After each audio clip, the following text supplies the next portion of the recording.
We'll be doing a tier list of Swords and Sandals 2, all the champions, and we'll be making a tier list out of them based on how strong they are depending on where you are at the game when you play them, and not necessarily against each other. Technically against each other as well, but um, we'll be comparing them mostly based on how hard they are based on where you are at the game. So just because some champion is at the beginning of the game, it doesn't necessarily mean that they'll be the worst of the champions in the tier list. All right, and let's start then. I guess it's best to start chronologically. So let's just start with John the Butcher. Um, I'll just start with him. He's actually a bit hard C tier for him because he's not, obviously he's the first champion, so he's not meant to be like the hardest one in the game. He's not the worst, honestly, and he's he's decent for what he is. So he's nothing really extraordinary. He starts super low and minimalistic. He can present a bit of a challenge or a coin flip sometimes when you face him, but um, he doesn't really have anything in his inventory other than a medium stamina vial, and his armor is not super impressive. He does have enhanced weapon, enchanted weapon, the hatchet, but other than that, yeah. So I'd put him in C tier. Neek. Well, I think it really depends on the run you're doing. Oh Normally, yeah. I'm doing a run where I'm trying to get as much attack and agility as possible so I won't be big on the front of melee damage because strength is the weakness of this arena champion. If you have a lot of strength, do a lot of melee damage, good. You're gonna wreck him each and every time.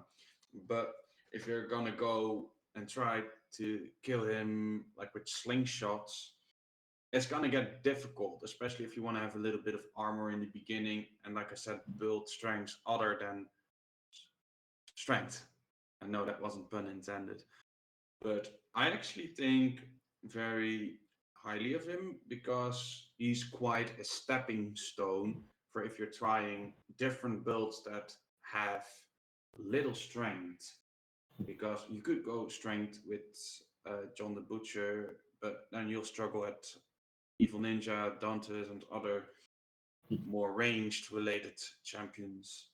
So I would actually put him at A tier because he's great for your starting level and most builds not revolving around strength.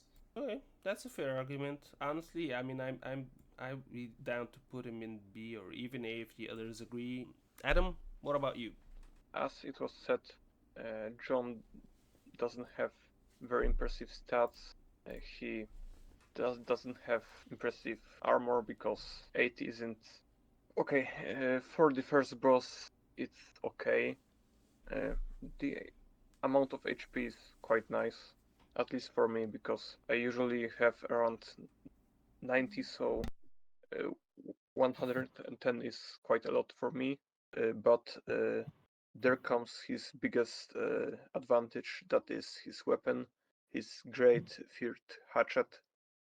It deals a lot of damage, but there's a little drawback called one attack point.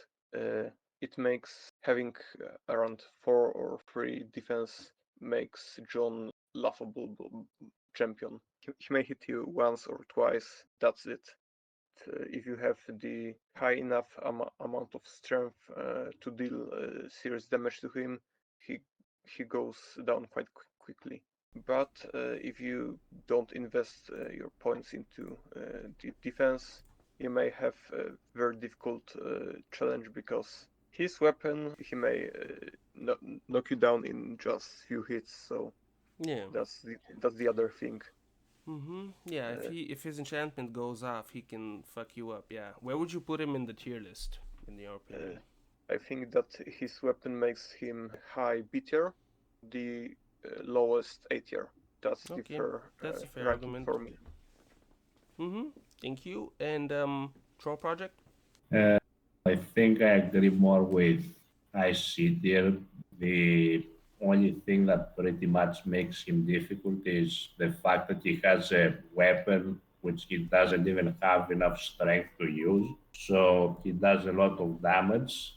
So if you don't have a lot of strength yourself and don't do a lot of damage to kill him quickly, even though he has one attack, he can push shot if you don't level up vitality or defense. All it's a real problem with mostly agility runs. On a strength run, you're fine, especially because you can just enchant the rusted knife for free and kill him easily. So high C tier. Yep. I honestly I agree with all your points, and I think it's interesting because two of us kind of put him in C tier. One puts him in high B or high B. One puts him in A tier. I would honestly say we can kind of the average between that is B tier. I think, and it's a very good point that I maybe didn't. I don't know if I mentioned in the beginning, but it's very. It vastly depends on what kind of build you're running, whether it's strength, agility, charisma, or something mixed in between. And he's definitely a bit harder if you're not running strength build, but I think he's in a good place for B tier right now. Moving on with the second one, the Evo Ninja. Adam, do you want to start with that one with Evo Ninja? Yeah, it would be interesting because I think I don't have very good opinion about this champion. For me, he's the weak link in the whole roster of the champions. His damage is simply laughable. It's too little to be actually threatening. Even though he's quite durable for a low level boss, he can be simply beaten up with rusty knife, with this rusty knife that player gets from the start. If a player has at least 3 or 4 points in the strength, he will do much more damage than this guy with his little sword. But on the other hand, the first boss with a ranged weapon, so we might give him a little bit credit for that. He also, as I mentioned, has a lot of armor and durability for being the second champion, and his health potion also adds up to that. But as I said, this damage makes him the worst champion in the game because he just can't do anything threatening to the player because he will run out of his shurikens after 5 shots. So that's not enough to hurt to hurt the player. So he may lose. Yep. Would you say C tier or B tier in your opinion? D tier, definitely. Yep. He's just the weakest. Yep. Troll Project.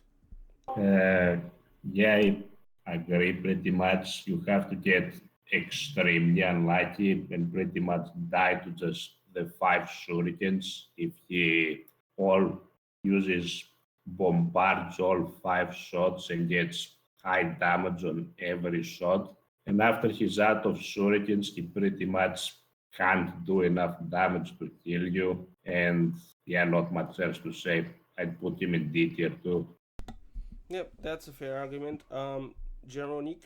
Well, I think he's only deadly when you're slacking off. So when you're trying to fight him with lower gear to save up on money, he's definitely not to be underestimated. Like Troll Project said, those shurikens can be very deadly, and he also has a lot of hit points, like Adam said.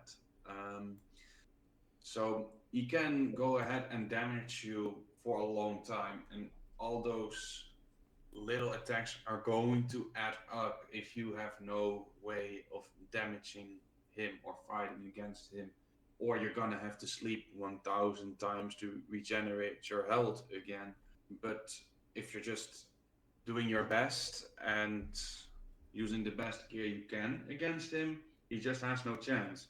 Though I would say it's a very fun arena champion to fight against because he has like these gal attacks. He's gonna use a heal potion. This one is a lot more dynamic than John the Butcher, especially because he starts like with range and then he will go to melee. There's lots of things happening with this champion, and from face value, he seems very dangerous, but he's really not. But it isn't a very entertaining fight. So if I'm gonna judge him on fun value, I would put him actually in C tier and give him some credit for that.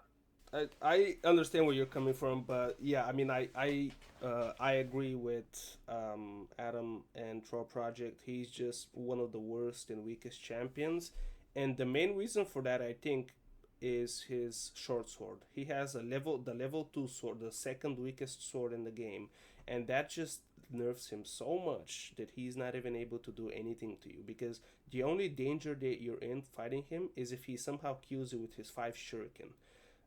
That you'd have to have no armor and very low health for that to happen. Because when you look at his stats, otherwise they're not like that bad. Like he has a very good agility, good attack. You know, even all his stats are pretty decent considering he's only the second boss. But each his sword is just. I fought him on my agility run, and he could not. We were on a standstill. He could not kill me because he does so little damage. You're basically able to heal it off. So yeah, I would just leave him in D tier. Sadly, he's just one of the worst champions. And moving on with Son of Stellonius, Nick, would you like to start with that one since you haven't started as the first one yet? Sure, sure. Oh, this one is quite an infamous one. Oh yes. So, if you're going against this arena champion without any agility, you're screwed, man. You are screwed because he's gonna do a lot of damage and he also has decent attack. He doesn't have defense, you got that in your advantage, but he also has a lot of hit points. So you really don't want to get close to this one. But if you're going with an agility run, or like I haven't tried a magic run really, maybe you could really damage him up. If you're using ranged, he's like easy, very easy to beat. He doesn't even exist if you have a decent bow. And that's why I think I would put him in a C tier because if you have at least decent agility, he isn't very much of a threat. Okay. I guess I can go second. I don't necessarily agree with that. I personally would put him. I actually I was thinking of putting him in S tier, but that's way too much. But I honestly would put him personally in A tier because, granted, this comes from a nostalgia place where when we were all kids, he was literally one of the champions that gave the hardest time to most people. He was like the gatekeeper of the game, essentially, stopping so many people from moving forward through him. But that's because most of us didn't really know how to do the good builds. When you're doing a strength build, he could be a very big coin flip, because he has very good armor, very good HP. His weapon is very powerful and it's enchanted, so he can just combo you, for like 160 damage or something, even more probably. Um, his inventory is not anything special, but it does have that as well. Um, he is very slow, so yeah, with agility build you just farm him. With magic build, well, the way I do magic builds is in the beginning you start with charisma, so with charisma you just destroy him as well. With strength build it's a little harder than that, but um, I don't know, yeah, maybe high B tier or uh, A tier. I still feel like because of how dangerous he is damage wise, A tier, but I could just leave him high B tier for now. Troll Project. I agree with him being the gatekeeper to the rest of the game. You can beat him with a strength build quite easily. Like you can get a weapon better than his. My point is that this champion kind of teaches you that you should not spread your stats too thin, so that later champions will be easier. And he can do a lot of damage and combo you, like you said, but he's really low agility combined with the fact that you can wind up a whirlwind, which he will probably run into, makes him pretty easy if he runs into your whirlwinds. So I would put him in a B tier, I guess, right where he is. Mm-hmm. Okay. Adam, what about you? For me, I would say that he's one of the best designed champions in the game because he has a lot of armor, great HP, and he also has quite good stats, and he has a neat weapon. This steel mace is just breaks things. Yeah. Yeah, he can So definitely. Yeah. this champion requires a lot of, I would say, strategy if you are going to take him down in melee. For example, the best way to kill him is to use the psych up attack. This this attack that charges in 3 turns and deals a lot of damage. Yeah, it's the best idea because he will just run it. Mm-hmm. Yep. And the AI in this game tends to walk into the Psych up. fully charged attack and they simply die. So that's, I would say, the only reliable strategy to take him down in a In a strength or in, like a normal run or something. Yeah. yeah, Where would you in put the him? normal run. Where would you put him in the tier list?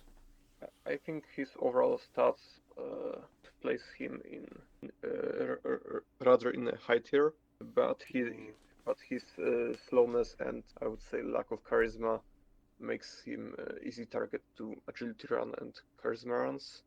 But I think A tier is still a good place for him. I would say high A tier would be perfect. Yeah, I honestly, I mean, we feel mostly the same about him. One of us put him in C tier, two of us put him in. Oh, I put him in. I was gonna put him in A tier as well. I put him in high B. Um, Troll put him in B. Nick put him in C. And Adam's putting him in high A. We could also leave him in. We can also put him in A tier, honestly. And he really is the first champion in the game that makes you actually start it forces people to actually create a build of some sort, because the first two champions you can get by them just spreading out your stats, how like how we all did as kids. You just put two on attack, two on defense, two on vitality, two on stamina, and you could beat those first two champions even like that. But with him, when you play him like that, he is just very very difficult to beat. We can go back to this later. I think we can leave him in A tier for now. We'll come Yeah, back I to him. definitely agree with that. I've been thinking about it, and I myself would still not put it in A, but I think it's acceptable because he's indeed quite a gatekeeper for other builds, and it's really only two ways that really overpower him. Yeah. And I think it's also important we don't think in terms of meta or just meta, Oh yeah. but also how other players Mm-hmm. would Yep. play it. Yep. That's exactly what I'm thinking as well. Um, and not many people know to do the psych up thing, and the reason it works on him is because he has 3 agility, and so he's so slow that he can walk. You can time your psych up to just pop off exactly when he comes at you. But yeah, I think A tier is a very good position for him. And so moving on, Marksman Dantes. So 3 champions so far. I started. I talked first on the first one. Who hasn't talked first on a champion? Adam and me. Okay, Troll. I Do you talk want to about start? the Evil Ninja. Okay, yeah. Troll, do you want to start with Marksman Dantes? Sure. So basically, if you have low agility, vitality, and defense, you're fucked. He has very high agility. He has gale. He has 2 teleports and swift sandals and a very powerful bow. So he does a lot of damage. He has 10 shots instead of 5. And he can create a lot of distance between. He can make a lot of distance very easily. I don't know where to put him. He is difficult, but he's also very frustrating to fight on a strength build. So probably below John on B tier. On a side note, I think we shouldn't really talk about charisma and magicka builds because it trivializes the whole game right up until Antares, pretty much. Yeah, that's true. Honestly, we probably shouldn't even consider that because it just makes the whole game kind of yeah. I couldn't have said it better. Yeah, I agree. Okay, I mean, I sorry. Is there is anything else you would like to say about him? Not really. Okay. That is basically the evil ninja, except better in every single way. Like even his melee weapon does more than enough damage to kill you in just a few hits. Mm-hmm. Okay. Well, since I mean I started talking already, so I'll just continue. I so this is kind of where our opinions differ a lot because I honestly would put him in S tier, or at the very least high A tier, because he is literally he is such a good archer for where you are at the game at that point, like level 12 tournament 4. He's such a good and deadly archer with 10 shots, and his bow is even enchanted. But he also has a very strong weapon, and he's also very good at melee. He has lots of armor, lots of HP, very good stats. His only real weak stat is strength, so he doesn't do too much. Well, honestly, he still does a lot of damage. I think, considering what he is, probably not that much, but he's just he is also, I feel like, a gatekeeper of sorts in the game because uh, the first four champions are basically they kind of take turns. It's John the it's strength, agility. But unlike the evil ninja, Marksman Nantes is actually the first viable archer of the game, and he's deadly. I personally didn't have a lot of issues with him when I was a kid, uh, but I know a lot of people have. I leave him in A tier. Well, I mean, I'd put him in A tier, but we'll see what the rest have to say. Adam, I have a similar opinion about him oops. as I had about the Son of Selenius because, uh, Son of Selenius was the first challenging melee champion. Dantus is the first very challenging range champion because of his longbow and agility, and his spells that can make the distance between him and the player way bigger. For example, he can teleport across the arena, he can jump back, he can knock you away with the gale. Yeah, he's very frustrating. He also is very durable, have has nice stats. Yeah, I think he's one of the strongest early game champions in the game, so I would put him in the A tier. I think above the Noxonius because he doesn't have so many. I would say he doesn't have any particularly big flaws, and yeah, I think he deserves to be top of the A tier. Okay, and Nick. Well, I think he's definitely the first dangerous archer in the game, and I also think that he is a second gatekeeper. Personally, I don't struggle with Dantes very much, but when looking at his stats, he's quite a scary opponent. Like when I fight Dantes, I am always quite aware of what I'm doing because if you mess up your strategy against him, you're done, man. You're done. He can also get away from you very quickly with those teleports if he does them well. He can get you out of there, so to say. And yeah, he has two great weapons, which both have great enchantments. And I would say he's borderline S tier, but I have a few other champions in mind that I think are just slightly better than Dante's because his biggest downside at that point in the game, I would say, is that he has too little hit points and armor. Like if you know what you're doing, you can quite easily eat through his health and armor, and that's his biggest downside. So I'm gonna go with A tier, also above Son of Son of Stallone. Stallonius. Yep, I feel the same way. He's great at he has the melee, he has the archery. There's probably few others that would be S tier, obviously, but yeah, I think A tier for him, even probably high A tier if we're talking about that sort of thing is good for him.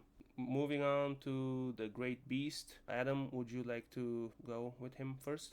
Yeah, the Great Beast is quite interesting because I had device when I basically crushed him, and he was basically defenseless. But I also had confrontations that were close to be lost because his green steel axe deals consistent damage. That is, it isn't very high, but I think it is enough to take away quite a lot of armor. But I think he's way weaker than Dantus. The only thing that makes him slightly better is his boundless energy, because it gives him unlimited stamina for a short period of time, and if you don't have enough agility, he may simply beat you to death with his axe, and you can't do anything about that. So for me, he would be, I would say, C tier. Yeah, definitely C tier. Troll, do you want to take it over? Yes. So my biggest problem with this champion is the bloodlust spell he has. It gives him 12 strength, but it also takes away 12 defense. So ironically, that's the best time to attack him because you can just spam power attacks and destroy him. If you get lucky and he doesn't power attack back, of course, that's quite a problem for future bosses because 12 strength is only 24 extra damage, but in this case it's quite something. Overall, he's pretty much all offense and very little defense besides his massive health pool. So low beater probably. Definitely easier than Dantus, but harder than Stilonius. Wait, harder than Stolonius, but well, obviously he's not as good as Dantus. I guess I just put him in like high B It's tier. just the bloodlust that pisses me off, that's all. Yeah, Nick. Very interesting because I was thinking he is a worse son of Stylonius because at that point in the game you are way better geared to face him. And with many builds, you have many options to defeat him. You have decent weapons, you have decent armor, and while he can be a challenge, most often, in my experience, he is not. Is why I would put him in C tier. I honestly agree with that. As Adam said, he's an interesting champion, but at that point of the game, you already at that point of the game, if you haven't figured out a build, you're not gonna make it either way. With most people, if you have a build figured out, then he's not really super hard. He can be a bit tricky sometimes, like if he lands a few hits and enchants. He's not trash or anything like that. He's not like super easy, but he's not anything special. He's like, I personally have struggled very little with him, but I know other people who have, but not that much. He's not really. I don't hear him mentioned a lot when it comes to champions who have stomped people a lot. So yeah, I'd agree with the C tier thing. He's technically a better son of Stellonius, but because of the stage you are at already, he's not. He's a weaker son of Stellonius essentially. So I'd leave him in S tier for now. And I think most of us agreed on the S tier, right? Somebody said B tier, but most of us generally said C tier, right? Yeah, it's fine. Yeah, it's fair. Now going off to the next one. This is Wizard Sagan. Who wanted to start? Nick, did you want to start first on that one? Yes, I wanted to start on that one first. Well, Sagan is a very interesting champion. Well, I think Sagan is a very interesting one because you can quite easily defeat him with most builds, but where you can really mess up is if you don't have at least max armor or the second set for the fight. Because what's going to happen is that he is going to either kill you with all his spells or he is going to get you very low. And then you think, okay, I'm going to go away from him and switch to my bow if you're going to have range as a part of your build. And then he switches to that bow and then you're done. And that's actually how I died once when trying to save up on money to get the final sword enchant earlier. And if you're not fully geared for him, then he will destroy you. So he can be very dangerous. But if you are fully geared, you're most likely going to win against him. especially if you have a decent amount of agility. It does have some agility, so if he's already at a distance from you, you have some catching up to do. If you're not aware of what he can do, he can truly mash you up. And where he is not that dangerous, he can be quite dangerous if you're not careful. So I would put him in B tier. D tier or B tier? I didn't hear you. B. B tier. Okay. Troll Project? Yes, basically the only way you can lose is by having very low vitality combined with very bad armor. So he one shot, so he kills with just his spells and nothing else. Above the bow, he starts off with his sword, so he's not likely to try and move away from you. He'll probably try to kill you with a sword, which he can't do because he does the same damage as the evil ninja with the sword. The high defense is pretty annoying, and all it really does is just make the fight take longer than it should. Throw him down in D tier. D tier? Yeah, I mean, I would personally still go with D tier as well. He's probably, in my opinion, he's like the weakest of all the champions in the game. He has literally the same weapon as Evil Ninja. Or you know what? Okay, he's probably Evil Ninja's still probably weaker than him. But he has this. They have the same weapon. The short sword just does no damage whatsoever. Even if you like have a good build, if you're using that sword, you're just your enemy has a there's a big chance your enemy heals faster than you can do damage to them. So yeah, you just have to tank his hits. He does have a lot of spells. Basically, he has like 5 or 6 slots, and half of them, or more than half of them, are very powerful damage spells. And you just need to survive them, and after that is finished. Now, Nick did have a good point that he actually has a bow. I've never personally had a situation where he used the bow on me, but that's just because I just kill him too fast, I guess. But yeah, I just put him in D tier. Adam? For me, Sagan is quite interesting because if you don't have good gear, he will tear you down with his spells like Fireball and the Lightning Bolt. And yeah, he has this high defense that is very irritating, and he also can shoot from his Hunter's bow, and that's annoying. Yeah, I think he isn't that weak. He's he's the first mage in the game, and I think he has a quite good entrance as a mage. I think he would make a good high C tier or low B tier. Yeah, that's my opinion. That's interesting. We all have kind of different opinions about where to put him. I guess we can leave him at like a C tier for now. Yeah, he does have some strengths to him. He's not like completely. He's not as bad as Evil Ninja. Let's put it like that. Okay. But is he better than the Great Beast? I think he is. He's not a bigger threat than the Great Beast. Like if you pit them together again, that's not why we're rating him. I think the Great Beast is a bigger threat than him, for example. I don't know. Again, You treat the blue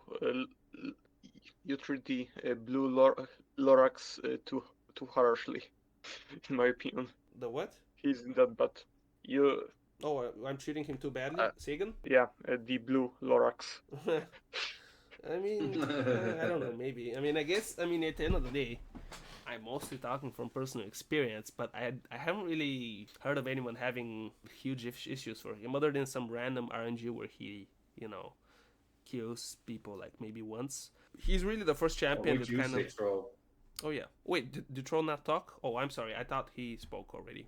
No, he didn't. He did. I talked Sagan, about but Sagan. No, he did. He did talk about Sagan. he did talk about Sagan, but as in, do you think he's better than Great Beast Oh. or worse? Oh, he's definitely not a greater threat than the Great Beast. Yeah, I don't think he's either. Oh, well, we can leave him there. Even Oliver thinks that way because he switched them in Redux. In Redux, Sagan is number 5 and the Great Beast is number 6 in terms of the way that you fight champions. So yeah, let's just leave it like that. Next one, Slave Driver. Anybody want to go first with him, Adam or Troll?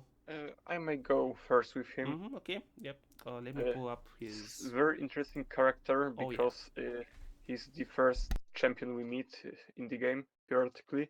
Because in the prologue he orders the player to kill yeah. this fearful prisoner, and yeah, and that's interesting Yep. little detail. I think I have very the slave driver is a mixed bag for me. On one hand, he has a great durability with his high lot of damage with his axe because it's a quite weak weapon. 12 defense is quite enough. This 25 strength is quite scary. I think it can compensate quite well for the weak weapon, but I think I wouldn't place him above the B tier. So I think he would be high C tier or the lower B. I think B is Yeah. alright. Okay, Troll. Yeah, yeah. This fight pay how difficult this fight is based on how much damage you do because of his gigantic health pool. His damage is not that high, and then he also uses Bloodlust, so much like the Great Beast, you can just spam power attacks on him because once he uses Bloodlust, he'll have one defense. So if you do a lot of damage, you'll kill him pretty quickly. And yeah, there's not much else to talk about. I don't know. Probably, yeah, he's probably fine where he is. Yeah, I was gonna say you can just leave him there. Nick. Well, the slave driver wouldn't be very memorable for me if it wasn't for his appearance in Swords and Sandals 1. I almost no, I never really struggled with the slave driver. Yes, he has a lot of hit points, and the point we are at now, his weapon is quite weak, even though he can like lock you in with the enchant, and when he is using bloodlust, that could kill you. But I've never really heard of people struggling or dying against this champion. He has great lore, but that's kind of it. I just don't see anything that could make him like a very great opponent. Like maybe there's certain builds I've never played which could make him quite hard to beat, but I couldn't imagine. So I would put him at I think I would put him at D tier, to be honest. Wow, D tier. This is probably the champion that we most that we would disagree most about because and you just mentioned a minute ago how you don't know anybody who struggled with it. Well, let me introduce you to somebody. Me. um, I Really, had really. yeah. So it's weird. I didn't used to. I only struggled with him. I think in one of my runs, but like when I was a kid, I didn't really struggle with him as far as I remember. But like a year or two ago, when I played, I was using a strength build, and he killed me like 3 or 4 times. I died to him. I Hmm. probably something that I probably screwed up my build at that point. Like I didn't balance it well enough for him or something. He just had a lot of HP. Basically, is what kept me from killing him in time. But he was also he has Ghost Strike, which is very powerful, especially at that stage. And Bloodlust is Oh, I've never seen him use that. oh yeah, I've never he seen him uses use it on that. me every time. I don't know. Yeah, it's interesting. You guys have never Hmm. struggled with him. I have. Um, I would honestly. I Well, I haven't seen that, but now that you mention it, I guess I would rank him on C then. I wasn't really looking at the spells he had. And I yeah, no, guess that's if my you fault. haven't put, Yeah, I and didn't I put guess him. if you haven't put anything Oh in yeah, I did attack, actually. he does have 12 defense. So Yeah. I didn't. I don't usually put anything on defense, so that's probably why. Yeah. Um. I personally would put him. What the hell? This is still playing. Wow. Okay. um. I I honestly probably would put him A tier. But you guys are probably right. I'd still leave him in B tier at least. He has a lot of HP. There isn't anything super extraordinary about him other than his items, which are pretty good. His stats aren't other than his vitality. His stats aren't really aren't impressive. Um, he's a very unique, cool looking champion to be honest. He's very interesting. Um, but I guess like hold on. So Troll Project and Adam left him on B. Nick said, well, you said C. You said D initially, but then you said C. I would have gone kind of Yeah, see. for high B or low A. I guess the average of that would still be around B, or actually, probably C. Yeah, Actually, see, really?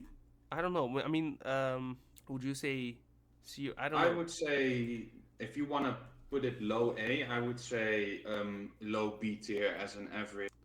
I mean, yeah. Honestly, But we hey, probably, yeah, this is interesting because we're giving the viewers food for thought, and yeah, yeah. Well, yeah. Honestly, we can obviously leave him there. everyone has different He can opinions. definitely be the, and again, it's this all depends on what kind of build every player is playing. So depending on the build, you might not have had issues with some champions and had a lot of issues with others. But I guess the strength build that I was using at the time when I died 3 times to him or 4 times was just not optimal, which is why I died to him. And again, I mostly died to him because he had so much health, and I didn't have defense, so he was able to chip at me before I could finish him. And oftentimes he was only like a few hundred HP left or something. I guess we can just leave him in low B for now. Yeah, but he's just such a notable champion because of Oh yeah. how strong he was in Swords and Sandals 1, and his lore is Oh very yeah. interesting. So you naturally have a bias to put him higher. Yeah, it is true. Yeah, he's the only champion that really has a direct connection with the protagonist. But that's not what we're Exactly. ranking him on, sadly. But I mean, yeah.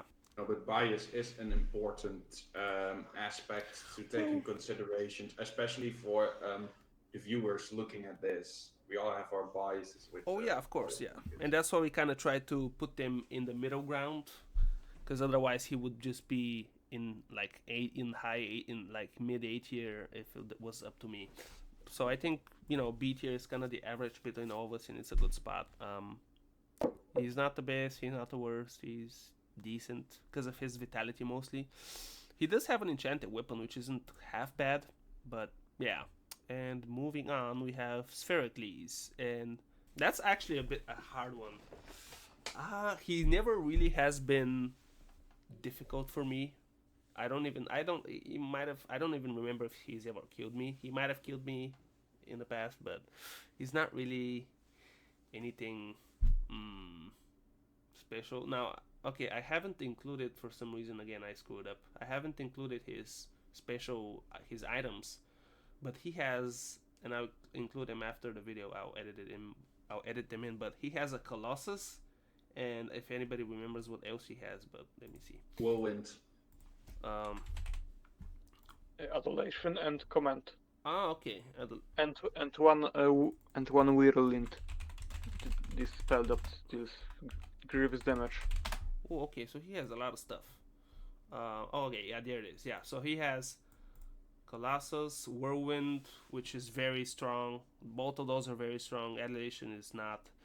Um, yeah, so it's a hard one. I probably shouldn't have started honestly, but I guess I would put him in just low C tier. He has good strength, good attack. Other than that, nothing really special. He can do a lot of damage to be honest. So if you fight him as melee, he can be difficult. I would say, oh, he's definitely better than. You know what? I just put him high C tier because I think he's a bigger threat than those two, than Beast and Sagan, for the level that he is. He can get Colossus. He can whirlwind you. He's pretty dangerous. He is slow, but I agree with most of your points. He doesn't really have a lot going for him, but if you like are stuck to him while he's in Colossus and he whirlwinds you, that's devastating. Yeah, there we go. He does have a decent amount of strength damage, so that does add up. And if he does hit you with that whirlwind, you are kind of like doomed, so to say. Um, his hit points are decent. It's all right. I would overall say this is a very average champion to fight against. So, like I said, nothing noteworthy like aside from his Colossus and his command, when you have low agility, it's going to be very dangerous. But if you have a decent amount of agility, he's going to have a hard time catching up. This one is really easy to take down with range, but with melee, I guess it could be a fun fight. He does have like he does have some charisma. Like I haven't really seen him use that before, but that's also something he has going for him that he could use. That's why I agree with your placement, Kalnick. He's an Yep. average champion. Let me just add on to that. They don't. So the reason why none of the AI in this game isn't really programmed to scream at you a lot. So it happens very rarely, and if it happens, it only happens once, and then they stop. So that's why it's not really. Technically, it's a useful thing, but he doesn't really ever use it, so it's not gonna be a threat from him.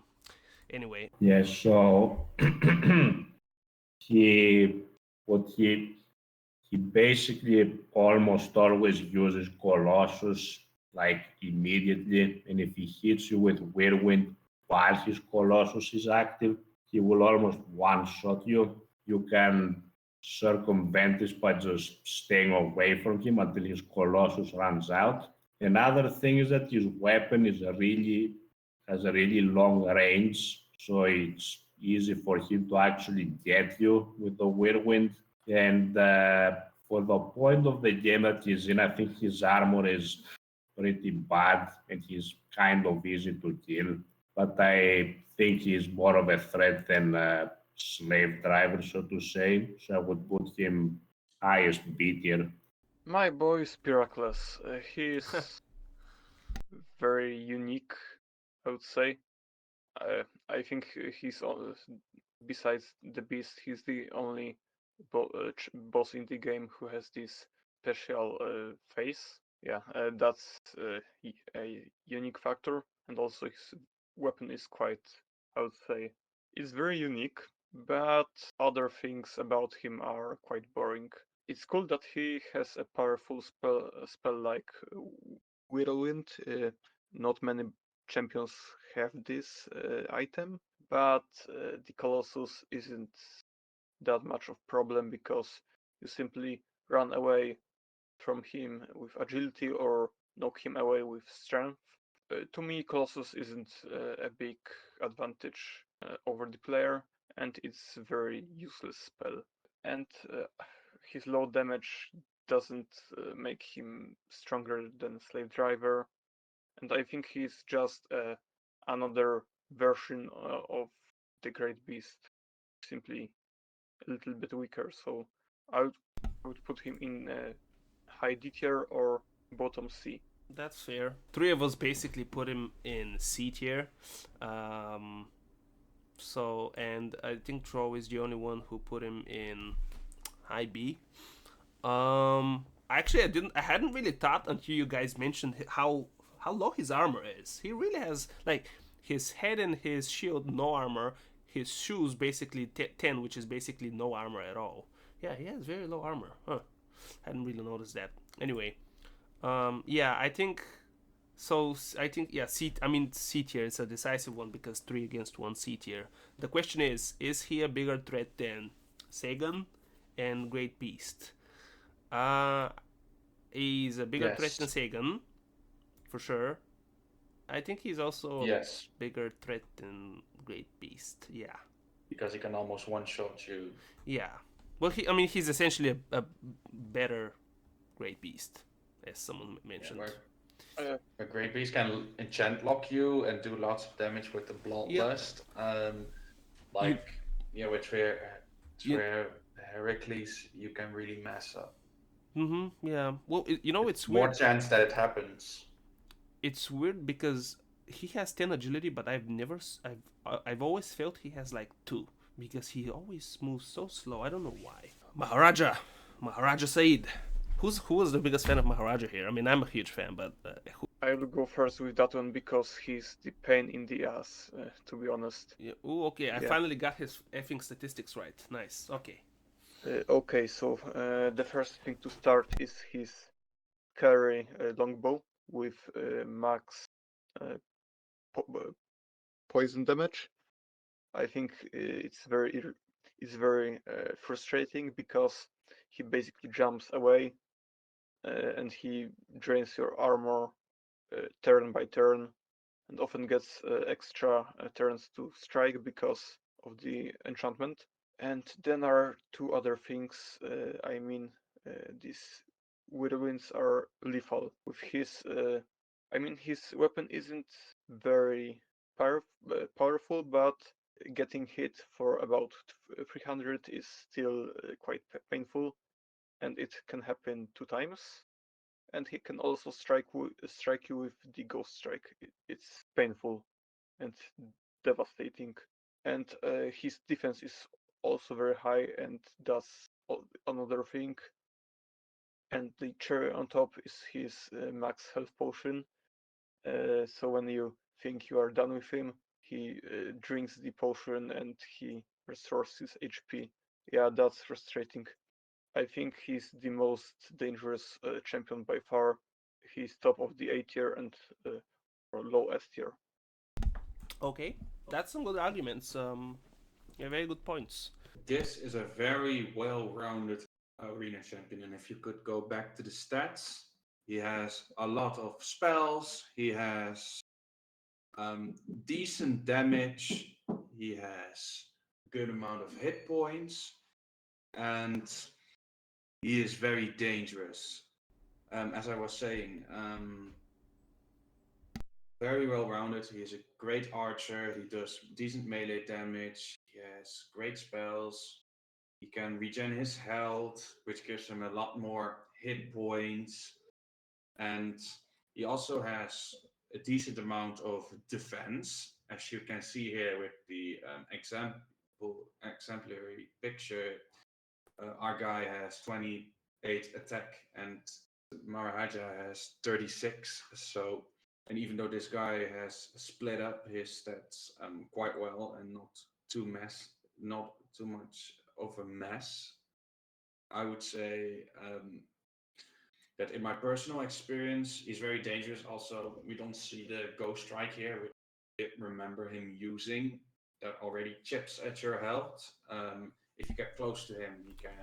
I remember one YouTube video when he strike a guy with a bow. With his melee, he's devastating. So you find that out very quickly, especially if you're going to fight him the first few times. And so you want to go away from him. And then he has that very strong bow. And he also has a decent amount of agility. And his bow has an enchantment. So what happens often is that he hits you very hard with melee. Then you want to get away and use ranged attacks. And then he switches to his bow, and that's going to do enough damage to finish you. And just like John the Butcher, the Maharaja is a coin flip, whatever build you are using. So because of that, because this one is just so wonderfully designed, I would say we have our first S tier champion here. There's just no other tier I can think it fits because he has everything. You know what? I'm inclined to agree with that.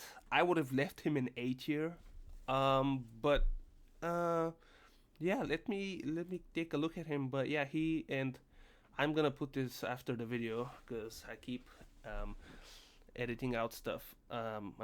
Cutting out stuff. But he also has Ghost Strike, which is a sudden attack that is very powerful, which makes him even more dangerous. And even though I personally, he's not like the toughest champion that I have personally faced, he is really one of probably the most difficult ones, especially for the level that he is. Um, he he literally has everything. He has a good he's good at melee, he's good at ranged. He has very powerful spells that are devastating. 2 whirlwinds and 1 ghost strike is wild. And his stats are very decent as well. He has very good defense. Um he isn't really lacking on anything, honestly. He has good hit points. His armor is not super big, honestly, but I don't know. Is he S tier? That's a good question. On paper, I guess technically he is. I'd say high A tier honestly, but let's just leave him S tier for now, and we'll see how this goes.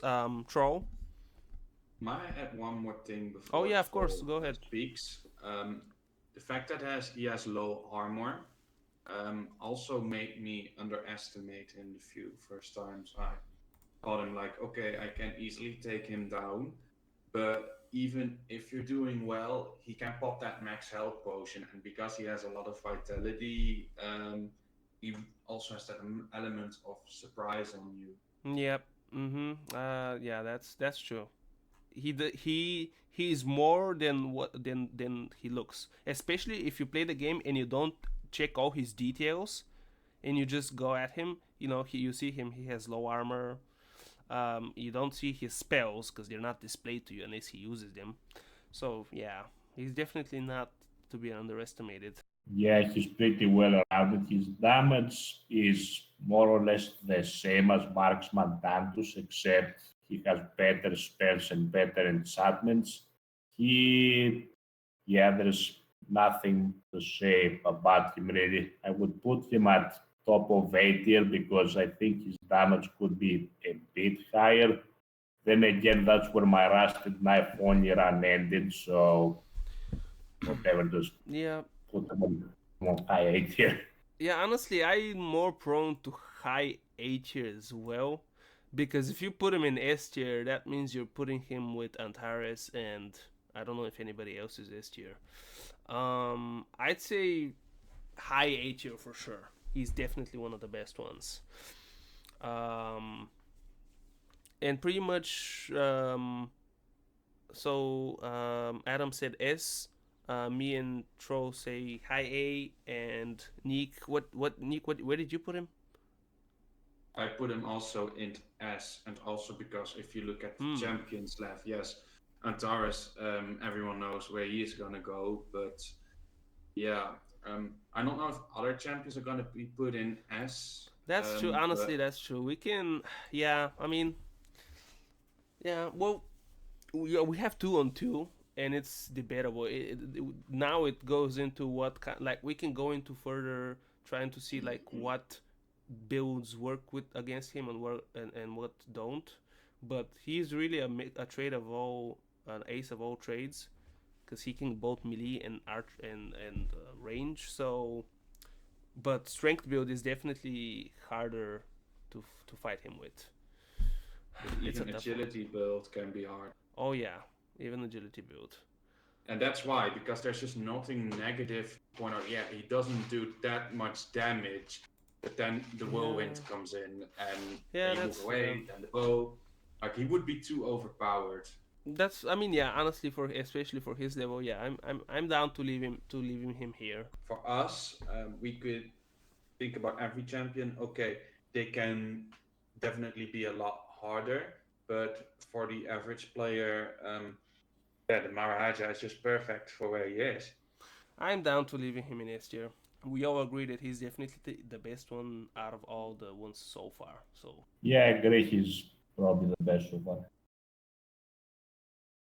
Gax is,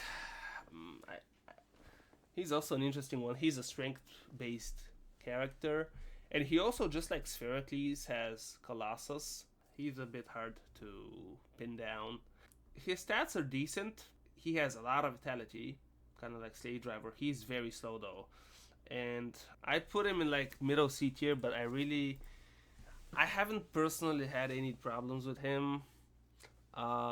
He's not bad. He has a lot of strength, so he does a lot of damage for sure. Like if you fight him at close range with melee, if you let him use his colossal and stuff like that, he can definitely, screw you up. But um, I don't really.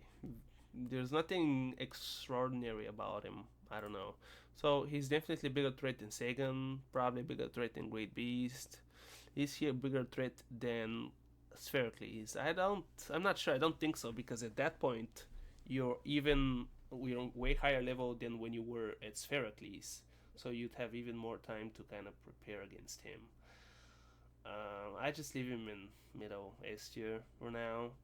Um, Adam. For me, Gax is out of the bunch of the slow, chunky melee champions. I think he's the most demanding because of his high damage. Uh, most of the melee champions lack the high damage, and Gax for sure has uh, for sure he deals a lot of HP with his sledge with his mallet, I think. Yeah, and I think it's also enchanted, and yeah, that's that great weapon and high amount of strength is enough for me to put him in, I would say, top C or I think bottom B. Yeah, he's enchanted with Uh, poison. Sorry for interrupting you. Um, and he's also quite durable, and that's notable. yep. He his stamina is unparalleled. He basically never sleeps, and yeah, Um, that's a little strong thing about him. where did you say you would put him? Sorry, I didn't hear you. I think bottom B or high C. Okay. I mean, yeah, I can. Let's leave him there for now. Um, But Below yeah, B. his armor isn't very good, but I think he has a lot of HP, and that compensates for that. I don't really know about this one. I have some ideas, but I would really like to hear what Troll Project has Of to course. say, if he Yep. doesn't mind Troll. going before me.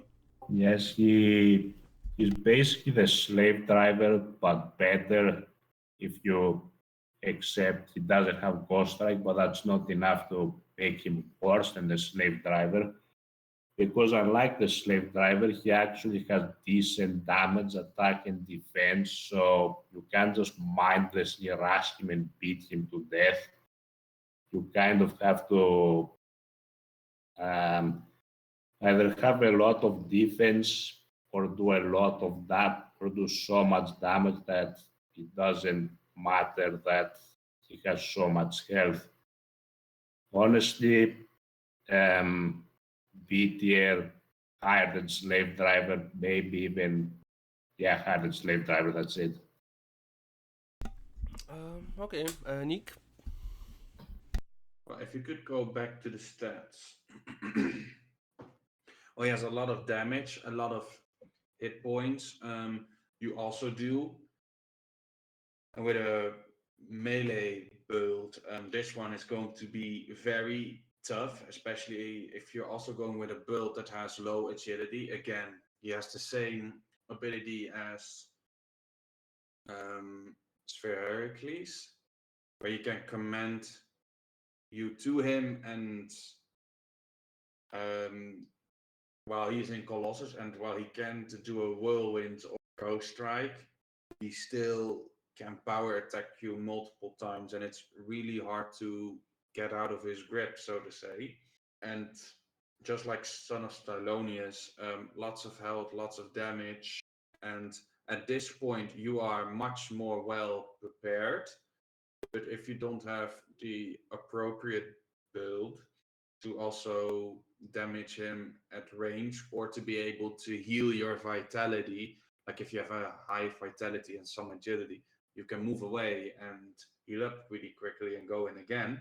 I would agree with this placement because he isn't as much a coin flip as John the Butcher at that point of the game, but he is quite daunting. And if you were to fight him earlier, like at the place of, um, let's say you fought him instead of Sphere Heracles, he would definitely be above Son of Stylonius, but I think you fight him a little too late in the game, to be honest, because there's lots of ways you can,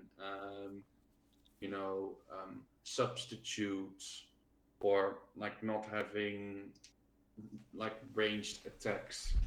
Like you could have good heals, Yeah. decent amount of stamina, and that will kind of get you through this one. It's really the mid of mids. So, yeah, I agree with Troll's placement. The takeaway I agree with is that he's just you fight him too late in the game for him to actually be a big obstacle to you.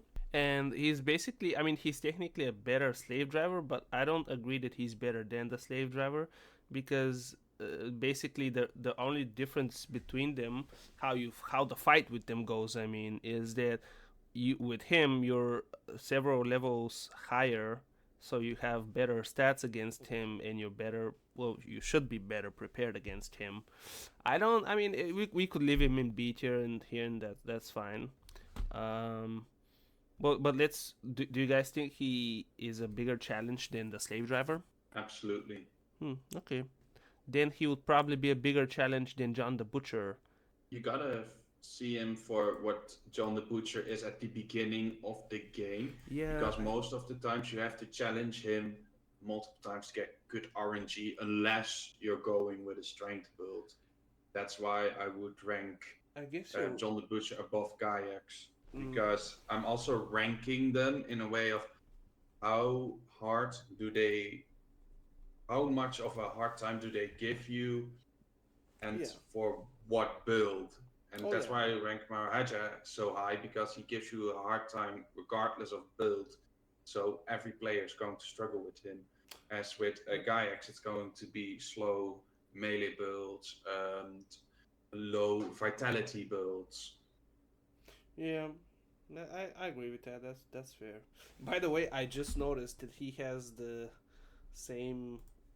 He basically has the Antares helmet, but different colors and with these horns. A lot of actually, I mean, some other champions have his helm as well, but with I different think colors. this swashbuckler or whatever. I think the player can buy Yeah. There's a helmet like that. Yeah. an early game helmet like that, Yep. but it's orange, It's orange. white. Yeah. Exactly. Yeah. He is a bit just like a lot of the champions in the middle. He's a bit tougher to pin down, but he's never really been a problem for me personally. Um, and he doesn't technically have bad uh, stats, but I would say, let me and again quickly look at him. His inventory is nothing special, and he has good defense, but he has awful attack, and he has a strong weapon um, with a good bow and decent armor, but honestly, I'd still put him in like C tier, obviously above Sagan. I'd put him around C tier. He has good defense. He's very fast. He has good agility. He has very good stamina, but that really doesn't matter in this game in terms of champions. And he doesn't use his charisma as well. So he does have a bow, but for where we are at the 11th tournament, when you face him, I've never really seen him as a big threat or anything like that. So I just put him in C tier. Yeah, I agree with the city placement. He has decent defense, but awful offense. His weapon is decent. His attack is awful. He has no damaging spells. His bow is average. Yeah, that's pretty much it. There's nothing else to really say about him. Leave him where he is right now. Basically the same as you said, Kaepernick. He doesn't have a special inventory, and he doesn't have anything unique going for him. He's quite kind of a in the middle champion. He does have a great melee weapon, and the bow is a nice addition, because you can just walk away when you're low on health. He can also walk away fast because he has agility, so you can't use that strategy. And in melee only, with melee builds, I can imagine him being a little more difficult because he just does so much damage. But I think you would also be able to out damage him yourself. As you see, our guy here has a maximum damage of 370 and 350 you would kind of be on his level. So I don't think it will be very hard, but it's not like very easy either. So I would agree with his C tier, exactly where he placed him. I think he's the first champion with a really nice weapon. That's his only saving quality because the rest of stuff is quite awful. Yeah, 10 attack is very low. He doesn't hit anything. Maybe the Batwing Bow is also a good thing, and that 28 defense is also good. But the rest of this champion doesn't have anything going for it, and I wouldn't place him higher than the C tier. Yeah, it's the perfect spot for him. Yep, we seem to all be in pretty much unified in our opinion on him. And 28 defense is not bad, but at that point, with most builds, you should have more attack than this anyway. So it kind of negates his whole defense thing. Maybe not the negate because it's still, even if you have 30 attack, it's still not like huge chances, but it's still, yeah, just the middle champions have this problem of being um, just not overly special in anything. Like they have a lot of good things going for them, but nothing extraordinary. And in this game, if you are well balanced, it's not super useful. Like if you start playing and doing like two defense, two attack, two agility, it's not gonna be super good. You have to be, yeah. Anyway, sorry, I'm going off track. Anyway, next one. Is it who is after Daimyo? Is it He Zirzabal? chaos. Is it? He chaos. Yes, he cares. He chaos. Katsumoto was bad, but I think Hikeos is even worse because he doesn't have any range weapon. His defense is, I think it's quite good, but that's not enough to defend him from the player. Might have a lot of attack at this point. Uh, his weapon is awful. His armor is mediocre. His items aren't very meaningful besides the health regeneration, which is quite overpowered spell if you consider his 800 HP. But overall, I wouldn't place him higher than Glorious D tier alongside with the Evil Ninja. Yeah, I agree with Misha. Definitely a D tier. There's nothing really going on with one of the greatest characters in Brandor, sadly. Chaos, nothing to write home about, sadly, at this level. You should have fought him way earlier. This is just a disappointment, really, especially that legendary Christian Falchion you also see in 5 Redux play a big role. It only does 196 max damage. This is a real downgrade from a very mid champion we discussed before this one. So, D tier. Yeah, I don't have anything more to say. He's fine where he is, really. He on paper, when you look at him, he doesn't have a bad stat. It's all 23 other than his defense, which is 30. But considering where he is as the 12th champion, he is just pretty useless. His inventory has nothing other than the Hellfire Ball, but that's just like two to 400 damage, and his armor is not too good. His damage is pretty bad. And yeah, I thought it was actually more initially, but like going from the last champion who was Daimyo Katsumoto, he had like um, just hold on. His damage is one like max 350 damage, and this is like 196. This is such a downgrade in damage, honestly.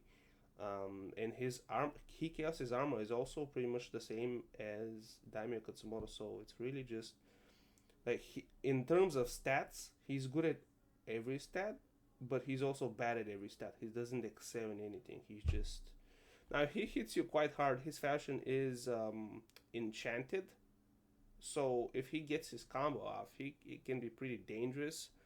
But mm, yeah, other than that, the luck factor is just really nothing going for him. I probably would have put him in C tier initially, but I kind of agree. He's just D tier, which is very sad because he was the final boss in Swords and Sandals 1, and he was pretty hard to beat in that game. But yeah, in this one, he's just too late in the game for him to be any real threat.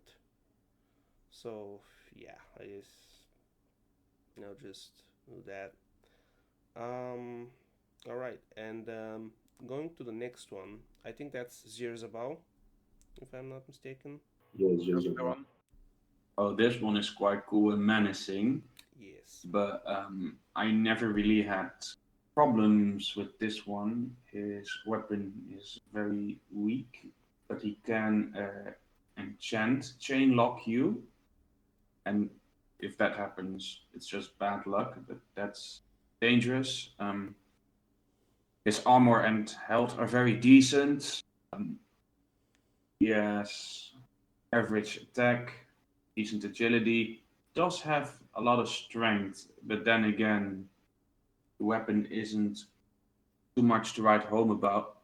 He does have better spells than Hikeos, and Demo Katsumoto definitely is two range spells and a Bloodlust, which are more damage focused, but still not much going on for a champion that seems so menacing yet isn't at all. Quite a disappointed, quite a disappointment. I would say another D tier, but above Heat Chaos. Uh, the main thing that holds him back is his terrible weapon. He does very little damage, and all of his stats are kind of all over the place. Like his attack is decent, his defense is decent, but at that point of the game, they won't really matter.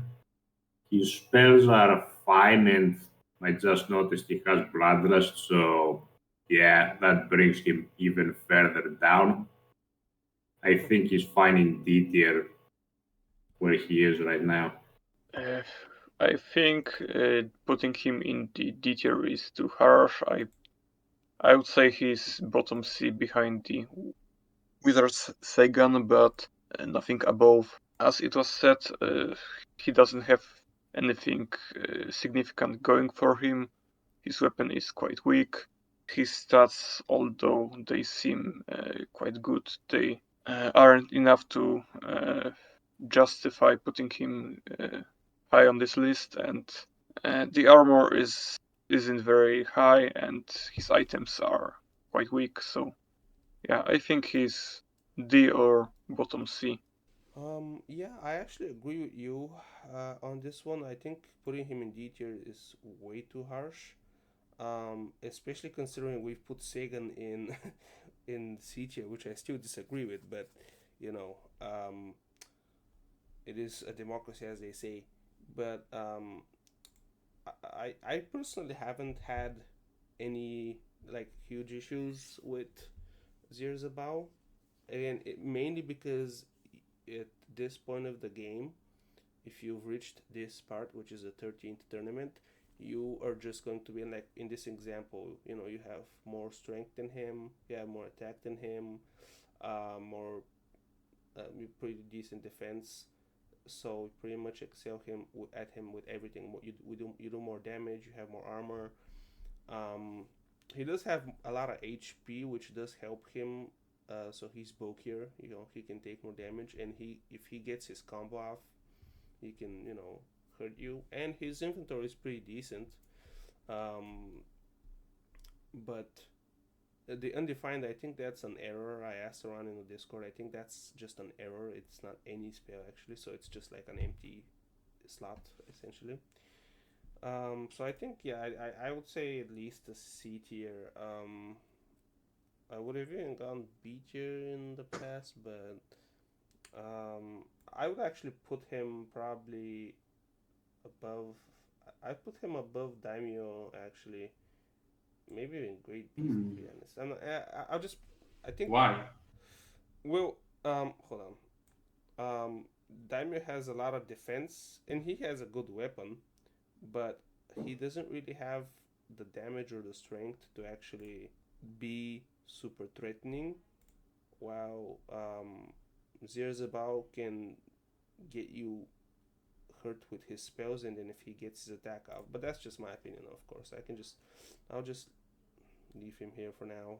Well, I definitely don't think he is above Sagan because Sagan can be a definite threat if unprepared or if he pulls his bow out. I just see no other way to lose ball unless he just locks you with that enchantment, Mm, especially if you consider the level where he is at.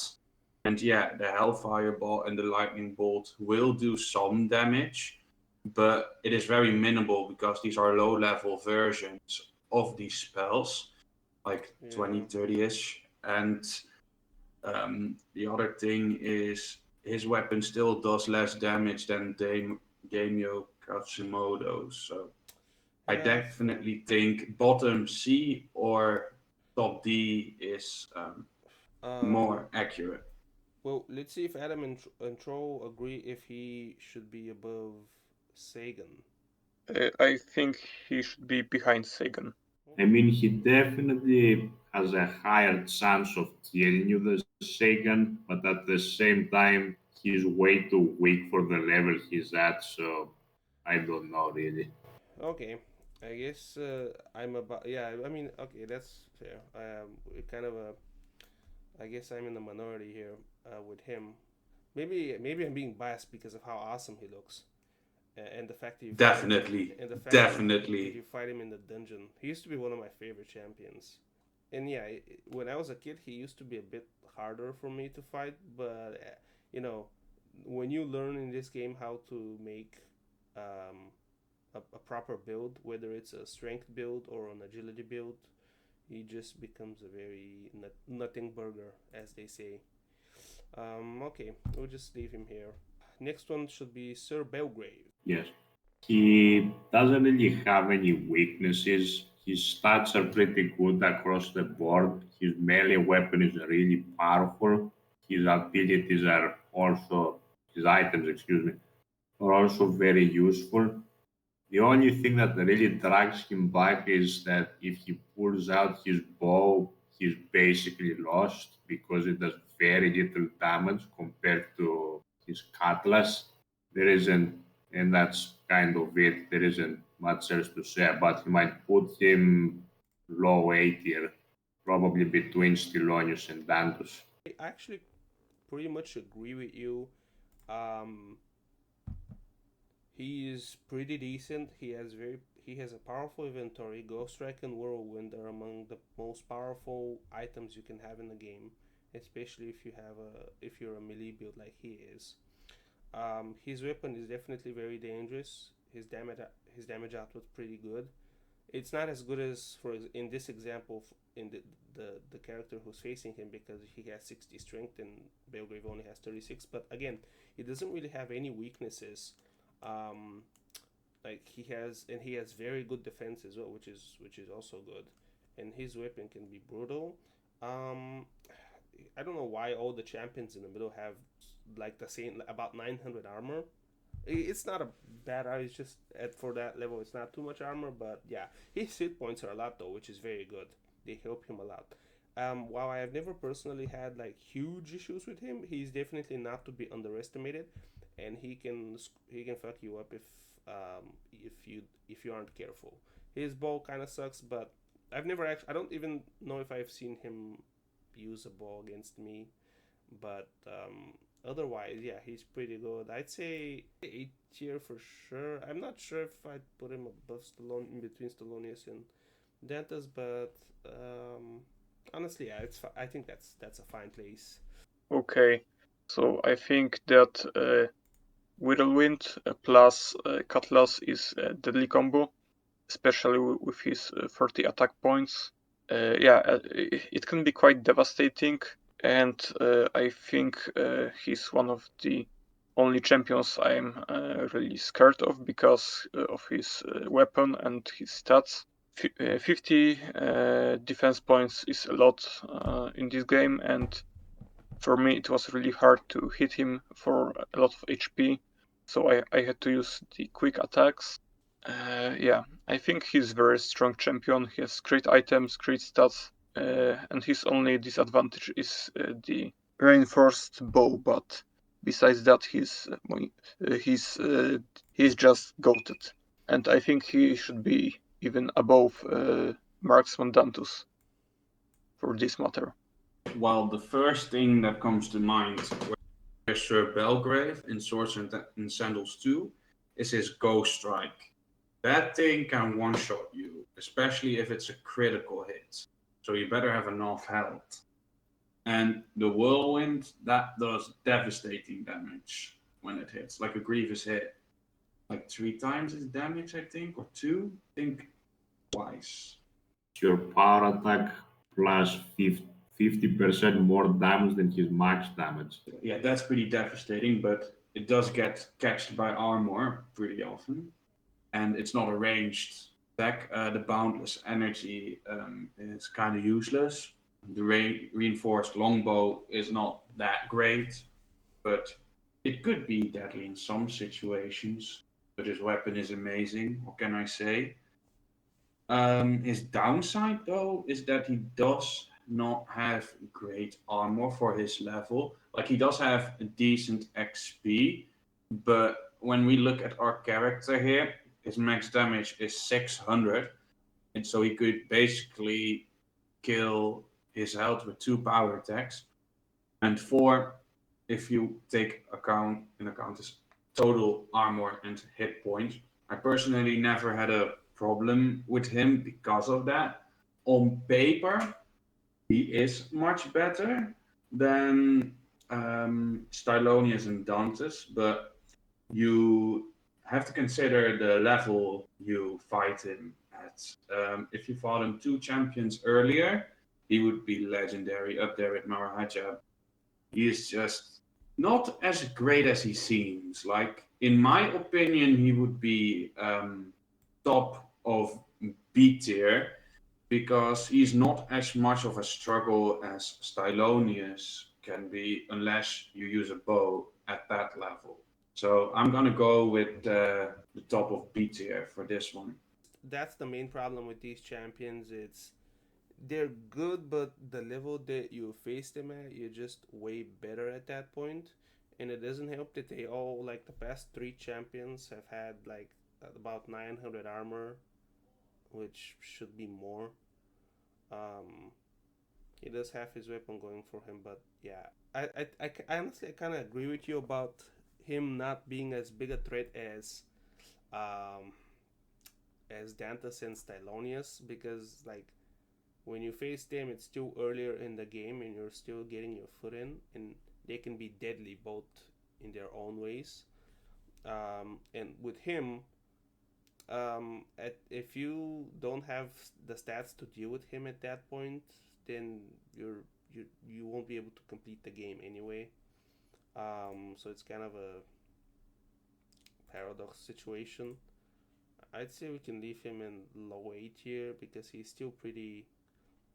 I think he's like better than John the Butcher and Gaiax, like a bigger threat, but maybe not as much as Thelonious and Dantas, unfortunately. Personally, I would say he isn't as much of a coin flip as John the Butcher, but because of his whirlwind and his ghost strike, he can one shot you, and that makes him automatically more dangerous. And if you're not aware, he is quite a daunting fight. You really got to be focused to take this one down, especially if you're playing hardcore old school, then this one is quite terrifying. Yep. Displacement, I agree with. I think we can just leave him in low A tier for now, and then after we've completed the list, we can revise it all and rearrange them in every for every tier. We can see who's better or worse than who. Moving on, and this is I'm sure this is a champion we're all eager to talk about. Good old Bargo.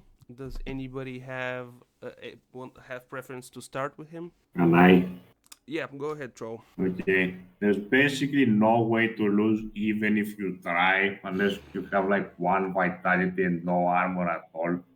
He has two attack and two defense, meaning he basically can't hit you and can't block any attacks. I don't think anyone that's ever played this game has ever died to him. His his spells are pretty devastating, but once he runs out, he can do pretty much nothing. Bottom of D tier, worst one. Yeah. Bottom D. That's quite a rough choice, but yeah, I think he doesn't have anything going for him besides these spells. Yeah, he has the titanium warbow, but he can hit you because of these two attack points. So yeah, that's quite bad. And although he has a lot of health, he won't maintain it for a long time because of his defense. And basically, player will beat him to death with his weapon in like 2 or 3 hits. Yeah, I think he's D tier. I think he is above the Evil Ninja because of his spells. Because Ninja is at bottom of his own. Ninja is just the worst, and Yeah. I think Bargol is maybe a little bit better. I agree that he is D tier. He's one of the worst champions ever in the game. I think he is just slightly more of a threat than Evo Ninja, which is not saying much, but at least unlike Evo Ninja, basically if Evo Ninja doesn't kill you with his 5 shuriken, he can't harm you because he does like 3.5 damage with his level 2 sword. And Bargo is pretty much the same way. If he doesn't, like, as Troll said, like you'd have to try to lose to him and it would still be hard. It's just like when you see his inventory, it looks brutal because he has 4 out of 6 items that are like powerful damage spells, but you just have so much health at that point. You only really need to. The only thing you need to do at that point is to have the latest armor, and you don't necessarily even need the latest armor because in my recent run, the agility build, I used a way older armor to save gold so I can have more gold at the end to enchant my weapon, and he still couldn't kill me. If he doesn't somehow destroy you with all his attacks in the beginning, then after that you can literally probably just sit next to him and wait for him to try to kill you with melee, and he probably wouldn't be able to, which is truly a shame because his design is awesome. When you look at his spells, he looks brutal, but wizards in this game just don't work as champions because, and I kind of get it because if he, I don't know, if he had more spells or if he was very powerful in melee, let's say if he had like 30-40 strength and 30-40 attack, he might be too much. I don't know. But unfortunately, and again, low armor, 900 armor, 300 damage. Just, I'd still put him above Evo Ninja because Evo Ninja is just so useless. Well, in my opinion, at least the evil ninja can kill you. Bargle, like I don't want. This is not Bargle. This is Baby, Purple Baby. Wham. He's just so fucking bad. Like he can't kill you at all. And evil ninja, he is bad, but he does have a lot of hit points with his healing spell. And if you're just screwing around, he will eventually kill you because he does deal damage over time. And those 5 stars can get you very low. At the beginning, you also don't have healing potion or something like that. Sleeping doesn't heal you at all. So if you're screwing around, yeah, you're gonna die against Evil Ninja. But against Bargle, well, if his spells are done, he is done because the chance he will hit you is very, very small. So for that reason, he's going to like the bottom of the bottom D tier. Like I would almost make like a tier for him personally, like Baby Bargle tier. I mean, honestly, yeah, I can also see that, especially considering he's like the 15th arena champion and Ninja is the second. Even though you say that he can't kill you ever, but can the ninja kill you ever? Has the ninja killed anybody ever? I guess technically he can. So yeah, I mean, like if you really screw up with him, he can kill you. I guess, even though he has such a useless weapon, but that's I don't. I'm fine with him being at the bottom of the tier. He's just so useless. I started with the demon, so I gotta start with the angel. That's fair. What was adulation again? It's the one that Adulation is the gives you flower that more gives money, you, right? yeah, Yeah. it wins you the crowd. It gives you half of the crowd's approval, raises One the thing I stock. find so weird though is he spawns with his bow, but he also uses command spell. Like, why? It's just so weird. He's a weird Heaven champion for logic. sure. Heaven logic. He actually has what going for him? When he pulls out the Dai Katana, that's gonna be dangerous. If you don't have decent agility, he can kind of walk away from you, even though it's kind of bad for this level. He has some though, and he can teleport away from you after commanding him. His bow, decent damage. That enchant is scary. His sword is very scary. He has decent hit points, but I never really had trouble with him. You could easily catch up, and he actually have to switch to his sword. He can kill you, I guess, but this one is really strange and for me quite hard to put somewhere. He does have his attack and defense back. I will say he's around the same place as Demio Katsumoto, I would say. So middle seat there. Okay, so I would put our beloved Archangel a little bit higher because of his weapons. His katana is devastating. I remember getting hit for about 700 HP. It was brutal. It was an insta kill.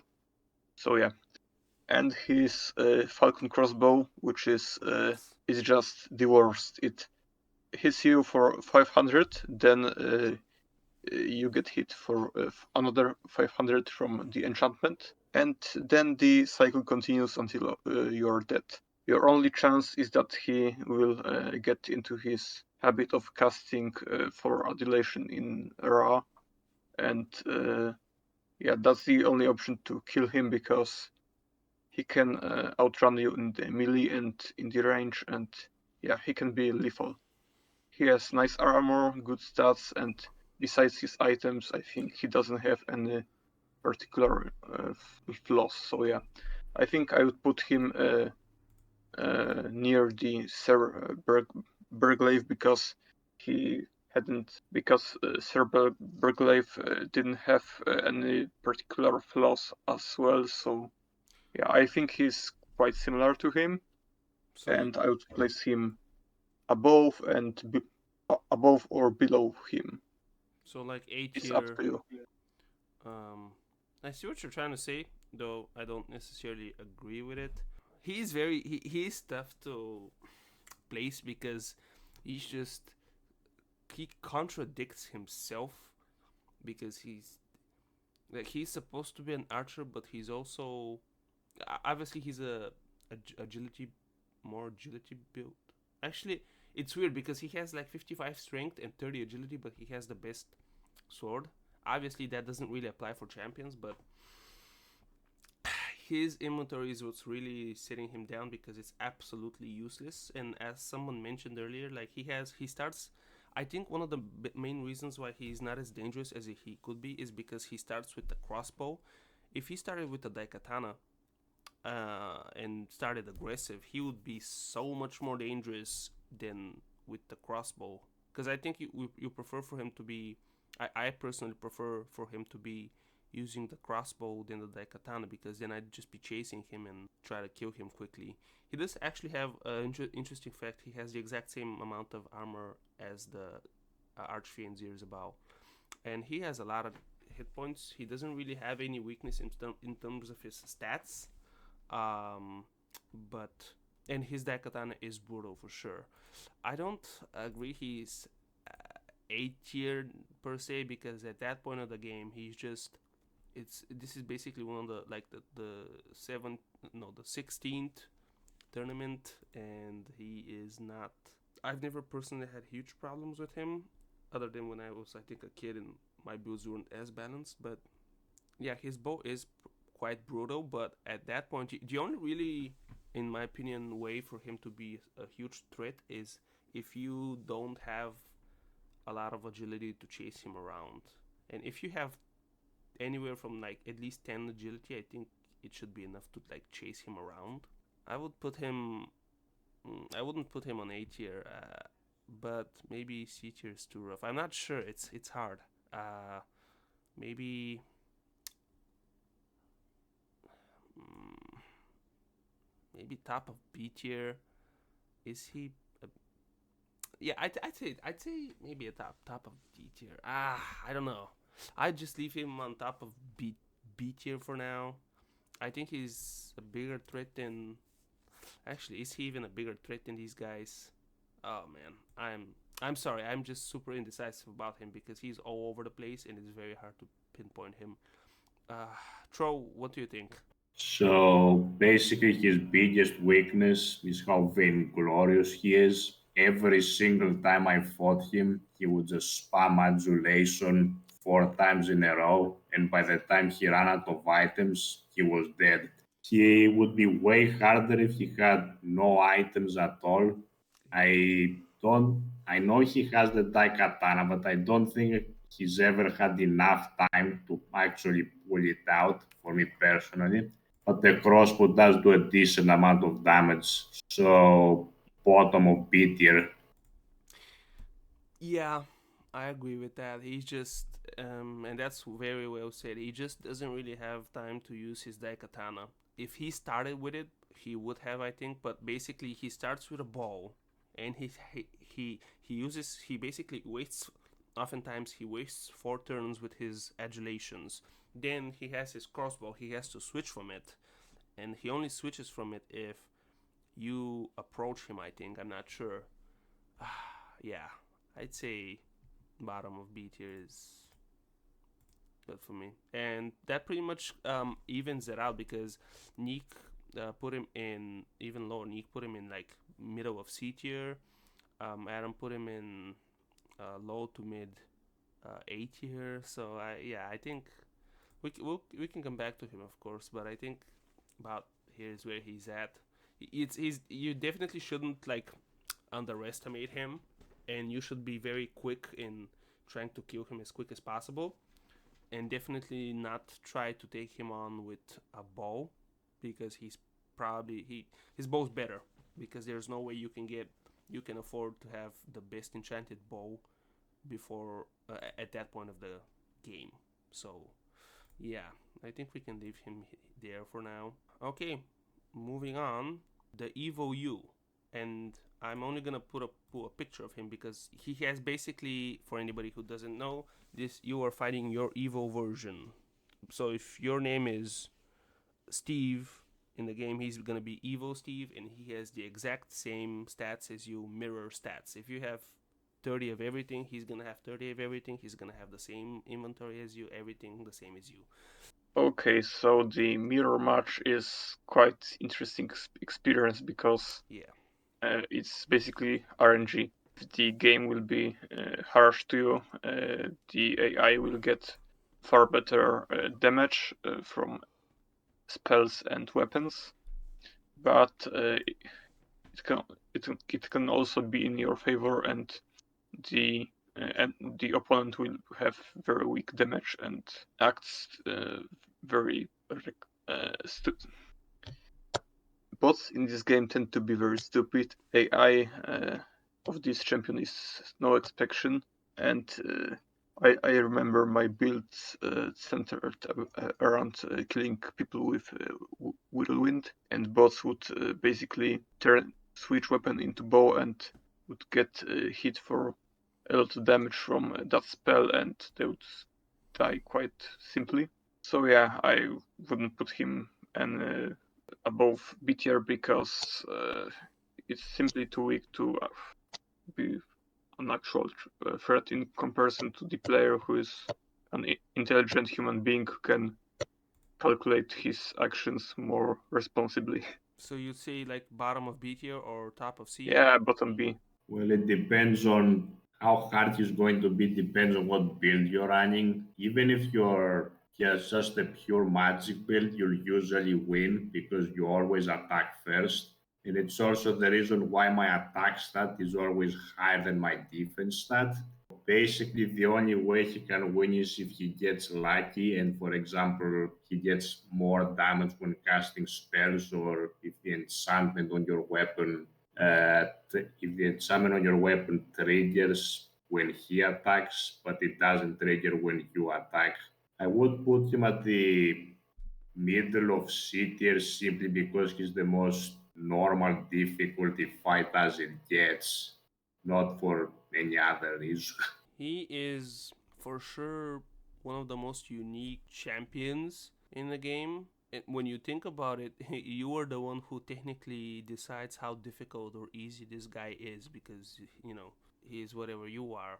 And it really is like basically because the AI of the game is not very, you know, good. Obviously, it can't be as good as the person playing, and this was made in like 2005. It's a bit tough. I honestly would still put him at least in B tier because you definitely should not let your guard down. It's essentially kind of a race of who queues who first, and I know that's pretty much you can say that for every champion, but with him, because you have the exact same HP and armor, it's literally a race of who starts first, and because you always start first, you have the advantage in that.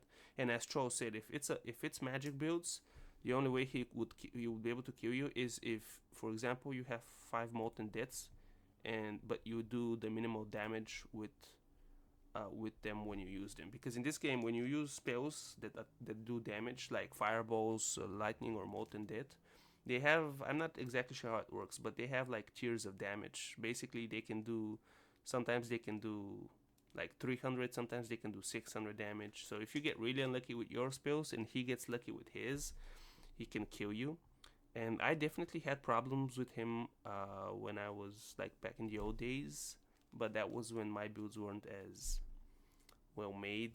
They were pretty all over the place. Like if you have, he is more dangerous if you are running a strength build or a agility build. Um, because if he gets a combo off, you can be screwed. But yeah, in terms of like how difficult he is for where he's at, I think again he's kind of tough to pinpoint. But I'd say low B tier.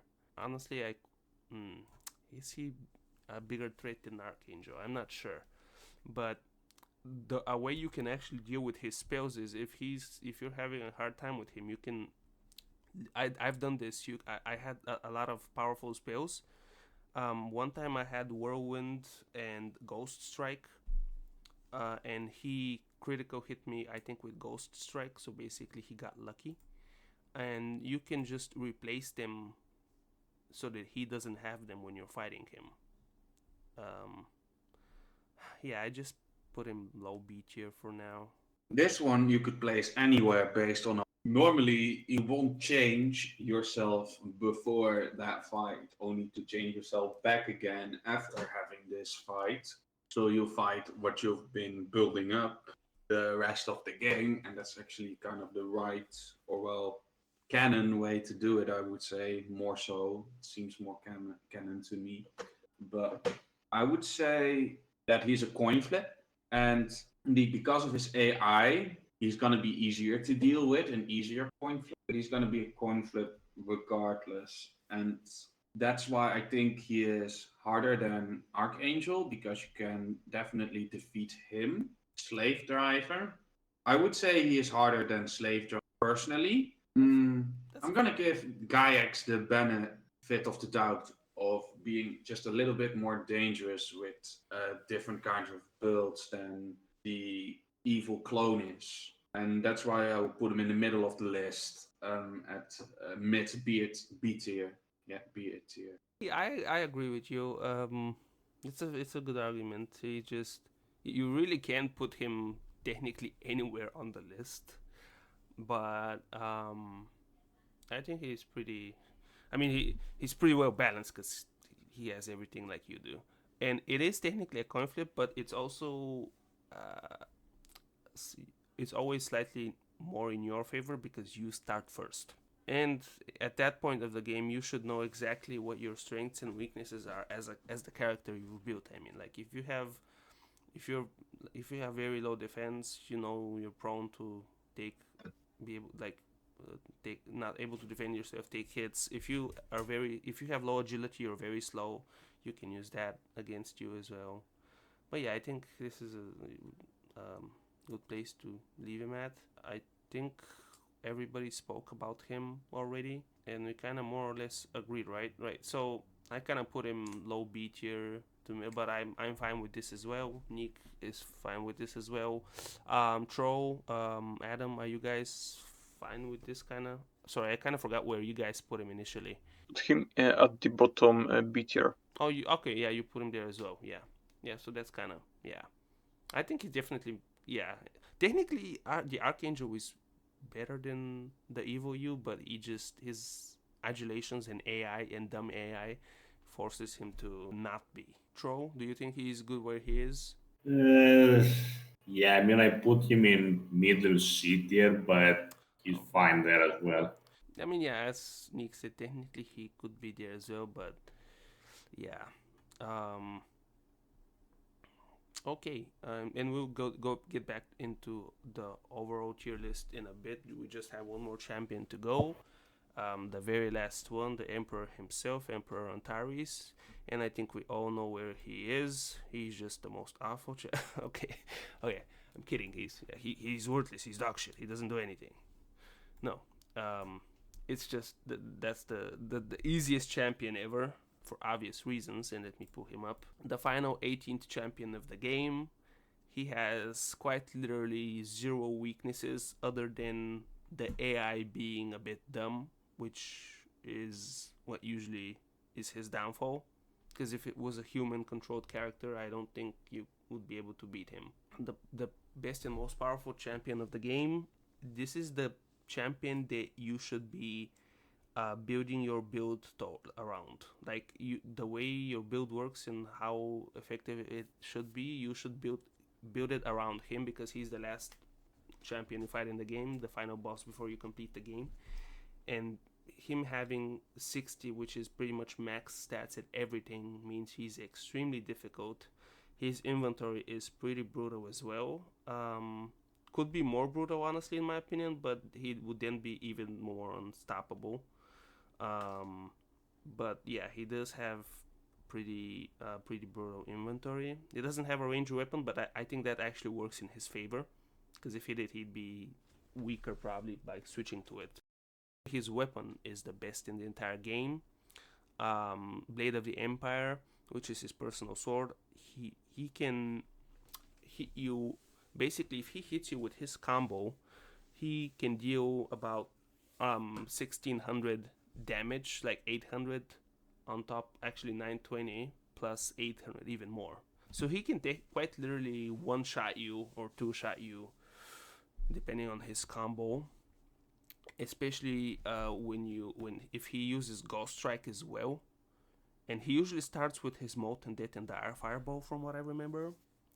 Is the dumb bloodlusting is he kind of one of his weaknesses is it's technically not a weakness, but the way his AI works, at least for me, every time I fought him recently, is he basically empties out all his inventory in the very beginning, so you have time to kind of try to attack him while he's using those to try and get the upper hand and lower his health. He does have more armor than you, because the max armor you can get in this game is 1550, and he has more because he has his own special armor. He's 10 levels more than you, a lot of hit points. He is brutal, and usually the way to fight him is you want to have at least as much attack as him, preferably a bit more, like kind of like how it is here actually. And like if you don't have any defense, then you should be focusing on trying to kill him as fast as possible because you're not going to be able to defend much against him. Essentially, I'm kind of um, doing a small tutorial on how to beat him, but yeah, it just top of the list. The whole game leads up to him, and you should build. I mean, pretty much like any game, you should build your character around how to beat him. If you're a wizard, you just spam molten death, which is the easiest and most boring way to win the game. If you're a strength build, there's a few ways to go about it. Anyway, sorry, I'm getting off topic, but Nick. Yeah, well, the Emperor himself, here we are. So, nothing to say about his hit points, his armor that's really high, his damage is quite literally devastating, his spells are very decent. The Ghost Strike could again one hit you if you got crit. I don't agree with the bow theory. If you have decent agility, yes, it would make him weaker, but this guy we are playing as right here only has 10 agility, and he would be totally screwed if the Emperor had his own like bow that would do like 1000 damage a shot and have like 400, like maybe 600 gen damage. So that could be very interesting.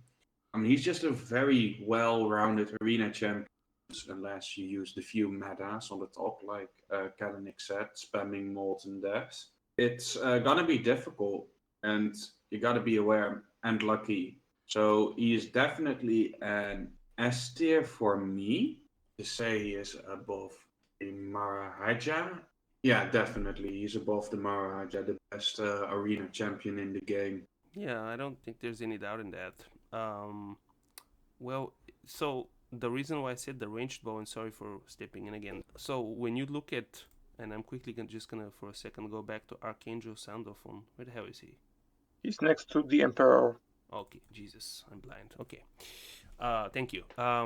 So if you look at him, he's technically an agility character with the bow, but if you remove the bow from him, he'd be forced to fight you with his daikatana, which is way more brutal, I think. Even though it's not actually. Oh wait, it is enchanted. Oh my god, I missed that.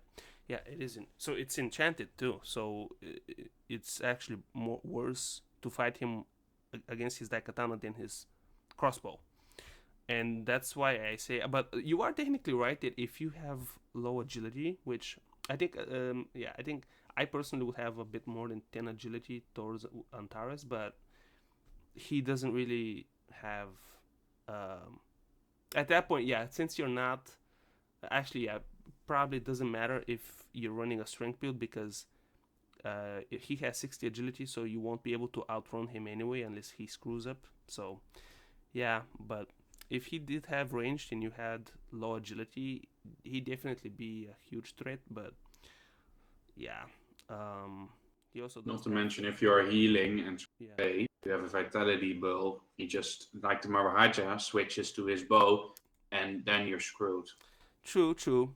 Well, yeah, the ways to defend against him are a few. So if you have a lot of defense, he's gonna be hitting you way less. Basically, if you have 40, 50, 60 defense, he's gonna be hitting you way less.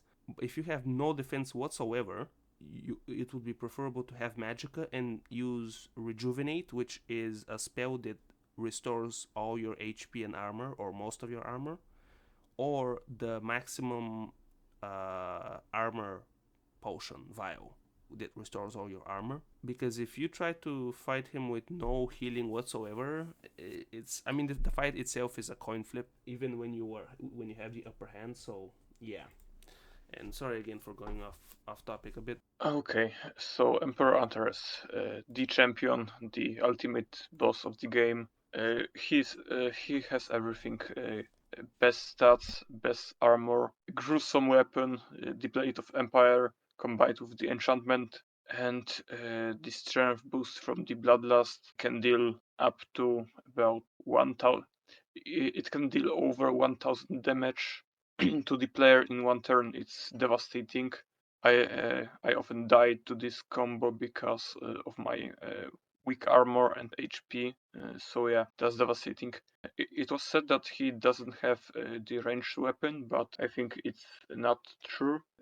There is a funny little bug in the game that allows player and AI to deal damage from enchantment with this taunt, and Emperor Antares often taunts you if you are far away, and he sometimes can hit you up to 230 HP, and he can get his enchantment from the Blade of the Empire and hit you with additional 800 HP, and that can be quite lethal. So yeah, he has everything a champion could dream of, and I think the only double-edged sword and drawback of this champion, besides the stupid AI, is the bloodlust. It weakens his defense by 12, and that if you run characters with a lot of attack, like like 80 attack, 90 attack, 70 attack, that increase in defense can be quite to your advantage, and you can two-shot him with Whirlwind or other high damage attack like that. And I think besides that, he's the ultimate champion of the Swords and Sandals too, because he's just the top one. You have to prepare for him all the game, and you have to center your build around beating him. If you don't do that, he will just remain invincible, and yeah. Yeah, you can't win the game. And I mean, yeah, I don't really think I should even ask if you think he's top of the S tier or not. But yeah, I mean, Nick was kind of wondering, debating about putting him above Maharaja, which I would have been amazed if he put him a bit below Maharaja. But to each his own. I'm kind of conflicted about this one. On one hand, he's the only, well, one of two champions that can make the charisma magica build actually struggle a bit, because if you do too little damage with your spells, he can kill you. On the other hand, he shoots himself on the foot a bit too much. Like, the Bloodlust literally only drains 12 of his defense, and it only exists to make it easier for you. He skips his turn as well. His command is kind of useless because, well, not entirely useless, because he has the agility to catch up to you anyway. But he can very easily one shot you if he gets the enchantment off. And, well, there isn't much else to say about him. He, besides Bloodlust and Command, he has no other weaknesses, but I would put him below Maharaja. The Maharaja felt like he didn't really have any items deliberately put there just to make it easier for the player, if you understand what I mean. No, I get what you're saying for sure. That's an interesting choice. The thing is, if you remove his bloodlust, he would probably be even tougher. But like, if he had rejuvenate, for example, he would be twice. Oh, He like, imagine you just fighting him for 2 minutes and you take away almost all his HP, and you're at your final 500 HP, and he just rejuvenates. He'd be like impossible to beat. But Yeah. I'd still say where more people are in favor of him being the top of his tier rather than below Maharaja. I yeah. can see that, yeah, the Maharaja's inventory truly is, especially considering he's level nine. Sorry, he's the ninth boss, and his his inventory is two whirlwinds.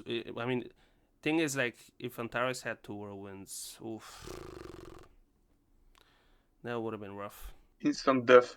Yeah, it's actually interesting how when you use whirlwind, you decapitate the enemies, and they remain standing up. But when they use whirlwind on you, you fall down and you don't get decapitated, which is interesting. It Your works that way. character loses all will to keep going and just stays there forever. Yeah, that's a theory. But If I can state my opinion, that's the reason I was doubting putting Antares above the Maharaja as well, because the Maharaja is so prepared for everything. Like I mean everything. And Antares, he has that bloodlust which weakens him. But it's also that when you fight Antares, you are more prepared, you are better geared, you're stronger, and like you said, there are easy metas to use to get him over with quickly. With the Marahaja, you're not so lucky. Whatever build you're gonna use, like maybe not charisma build, but anything else is going to be a struggle because I can see myself moving away from Antares and constantly shooting him with a bow. But if I'm gonna try that with the Marahaja, he's just going to switch to his bow and do devastating damage. So actually, I'm gonna turn around my decision and say Marahaja is above Antares, but not by much. I get what you're saying, but the thing is, Antares can like he's so fast he can catch like he literally needs maybe one maybe two turns to catch you if you start trying to run away from him. While the Maharaja not so much. Granted, yeah, you are technically less prepared for the Maharaja because you haven't had the time for him yet, but you can still change stuff up. At that point, with the Maharaja, it's the ninth term, so you already should have a lot of gold anyway to like change up something if it's not working. 2 versus 2 here. The only thing we disagree on is whether Antares should be below or above Maharaja. Me and Adam are for top of S tier, and Tro and Yeek are for. I mean, it's still just basically they're saying it should be like this, below Maharaja. I personally wouldn't, but honestly, we will leave that up to anybody who's watching to decide for themselves. Because at the end of the day, this is just the modest opinions of people of us. People who love the game.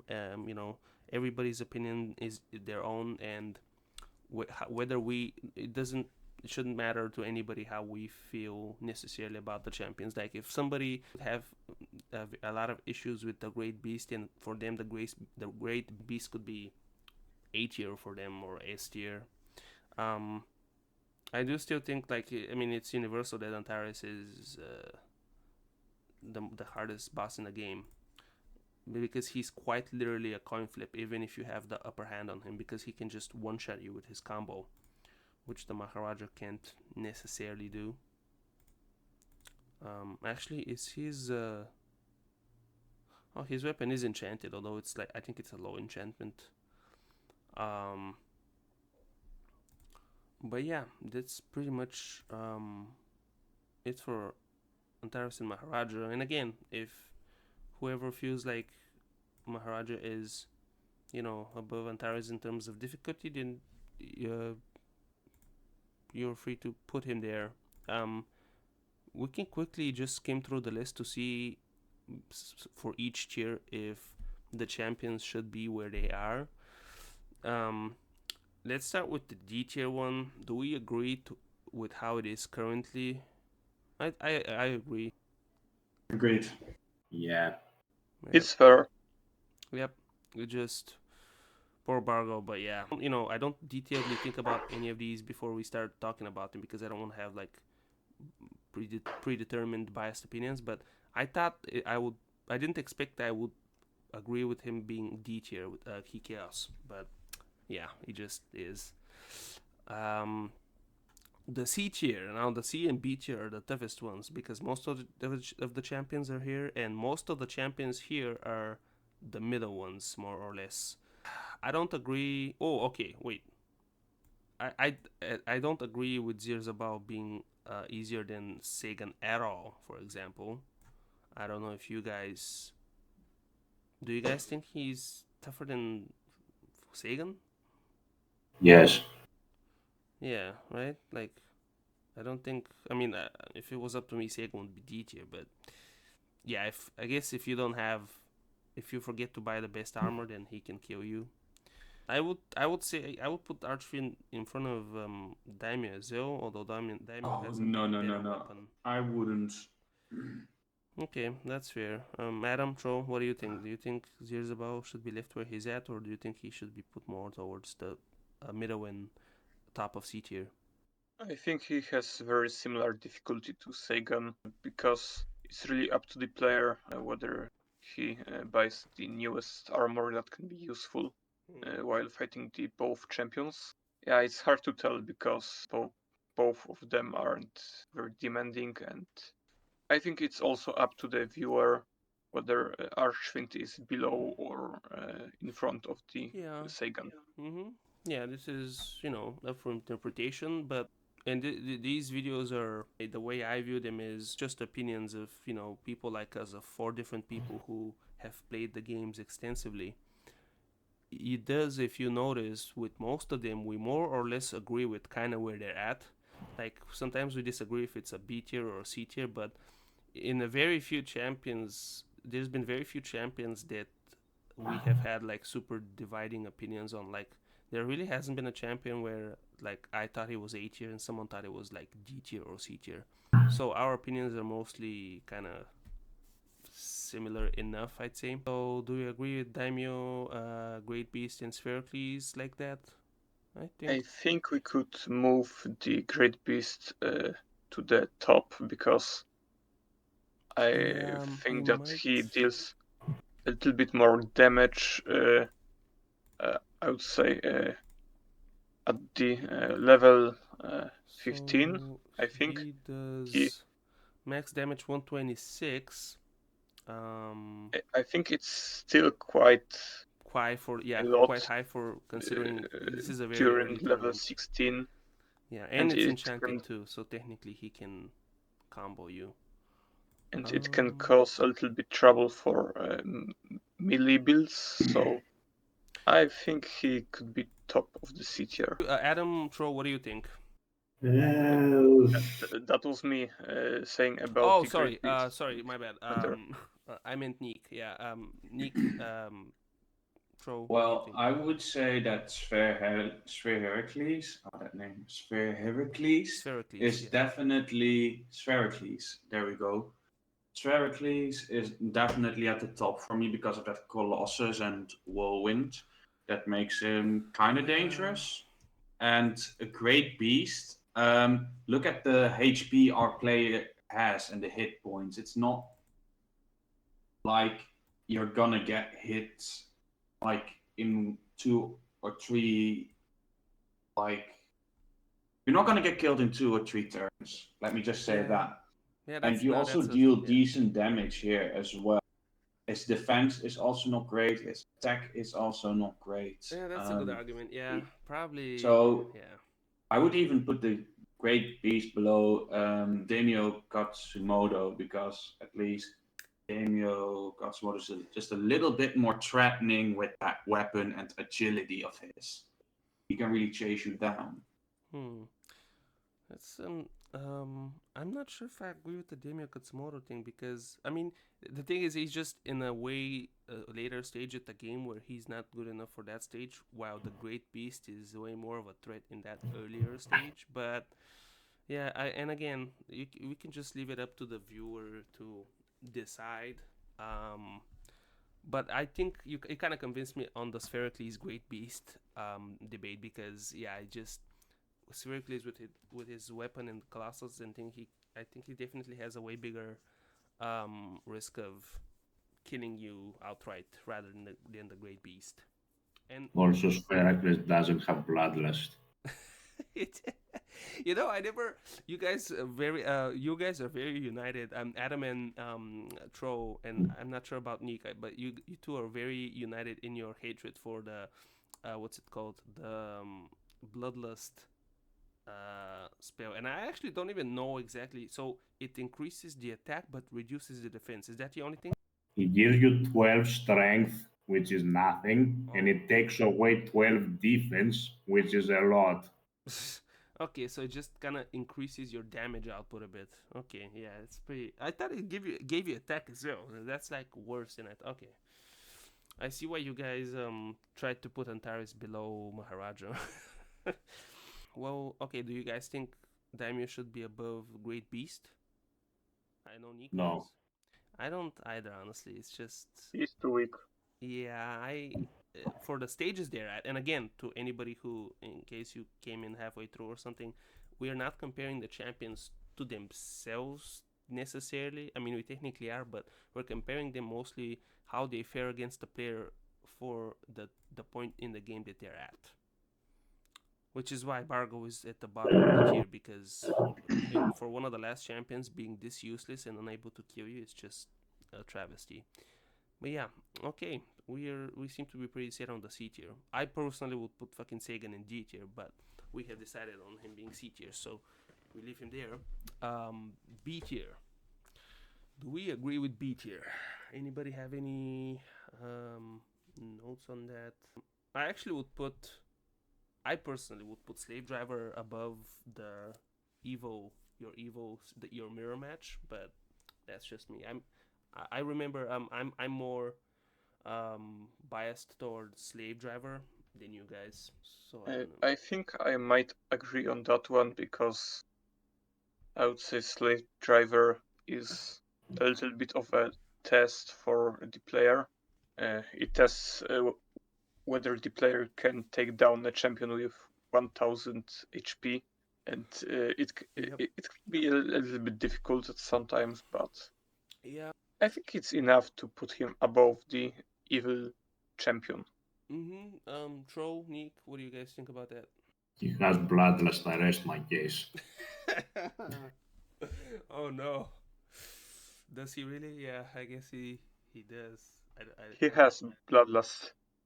Wait, hold on, where is he? Oh god. Yay, bloodlust. It's funny because he has 12 defense and basically he loses all his defense. I mean, he does so little damage that it does something, but it's still the defense debuff is not worth it at all. Well, does he do so little that? I don't know. Is his weapon that bad for his? Oh, I guess it kind of is. It's awful. Yes. Jesus. Okay. I can. Nick, what do you think? Well, if you're gonna give your clone 6 bloodlust, like maybe, but nah. Oh, that's okay. Yeah, we could just leave it there. And again, we're just gonna use the up to the viewer card, basically. But Can yeah. I tell a little interesting fact about the slave driver's weapon? Yeah, of course. It's a mace. Although it might What? look like an axe, it deals bashing damage, which is damage dealt by maces and clubs Well, how do you in this game. How do you know?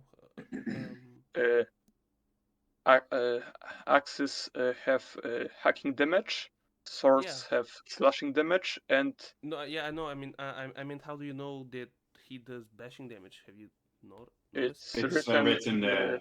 And there. next to the damage of the weapon. Oh shit! Okay, okay.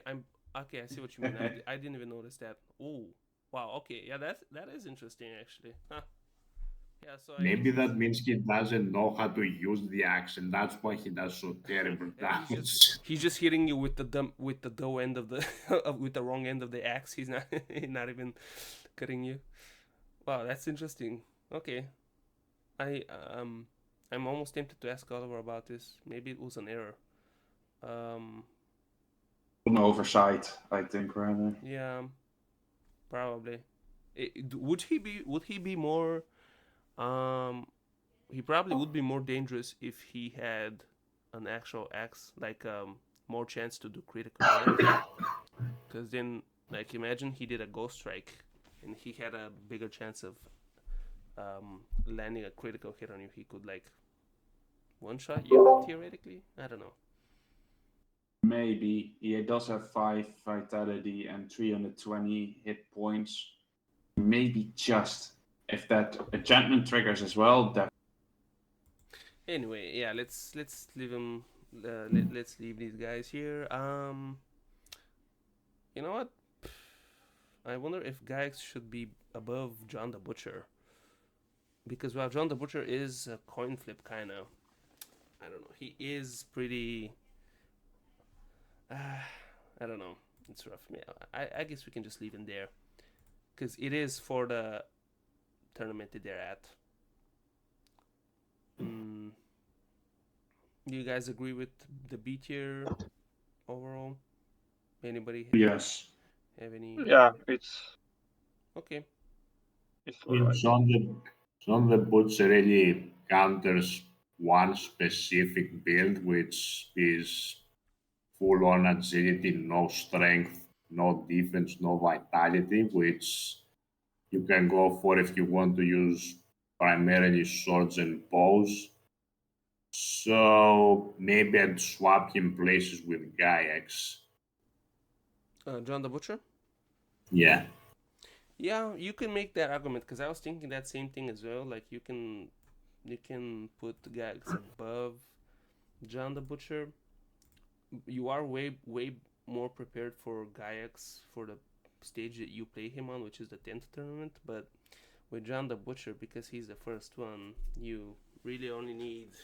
And I don't know if that should be counted towards how difficult or not difficult he is, but because you can just even if you die to him, you can restart the whole game and it will take you about 5-10 minutes to reach him again. But um The dilemma is simple. You either struggle against John the Butcher or you struggle against Son of Stylonius. yeah, that's kind of how it usually is with the first one. That's why all the most of the first ones, except the Evil Ninja, are very tough.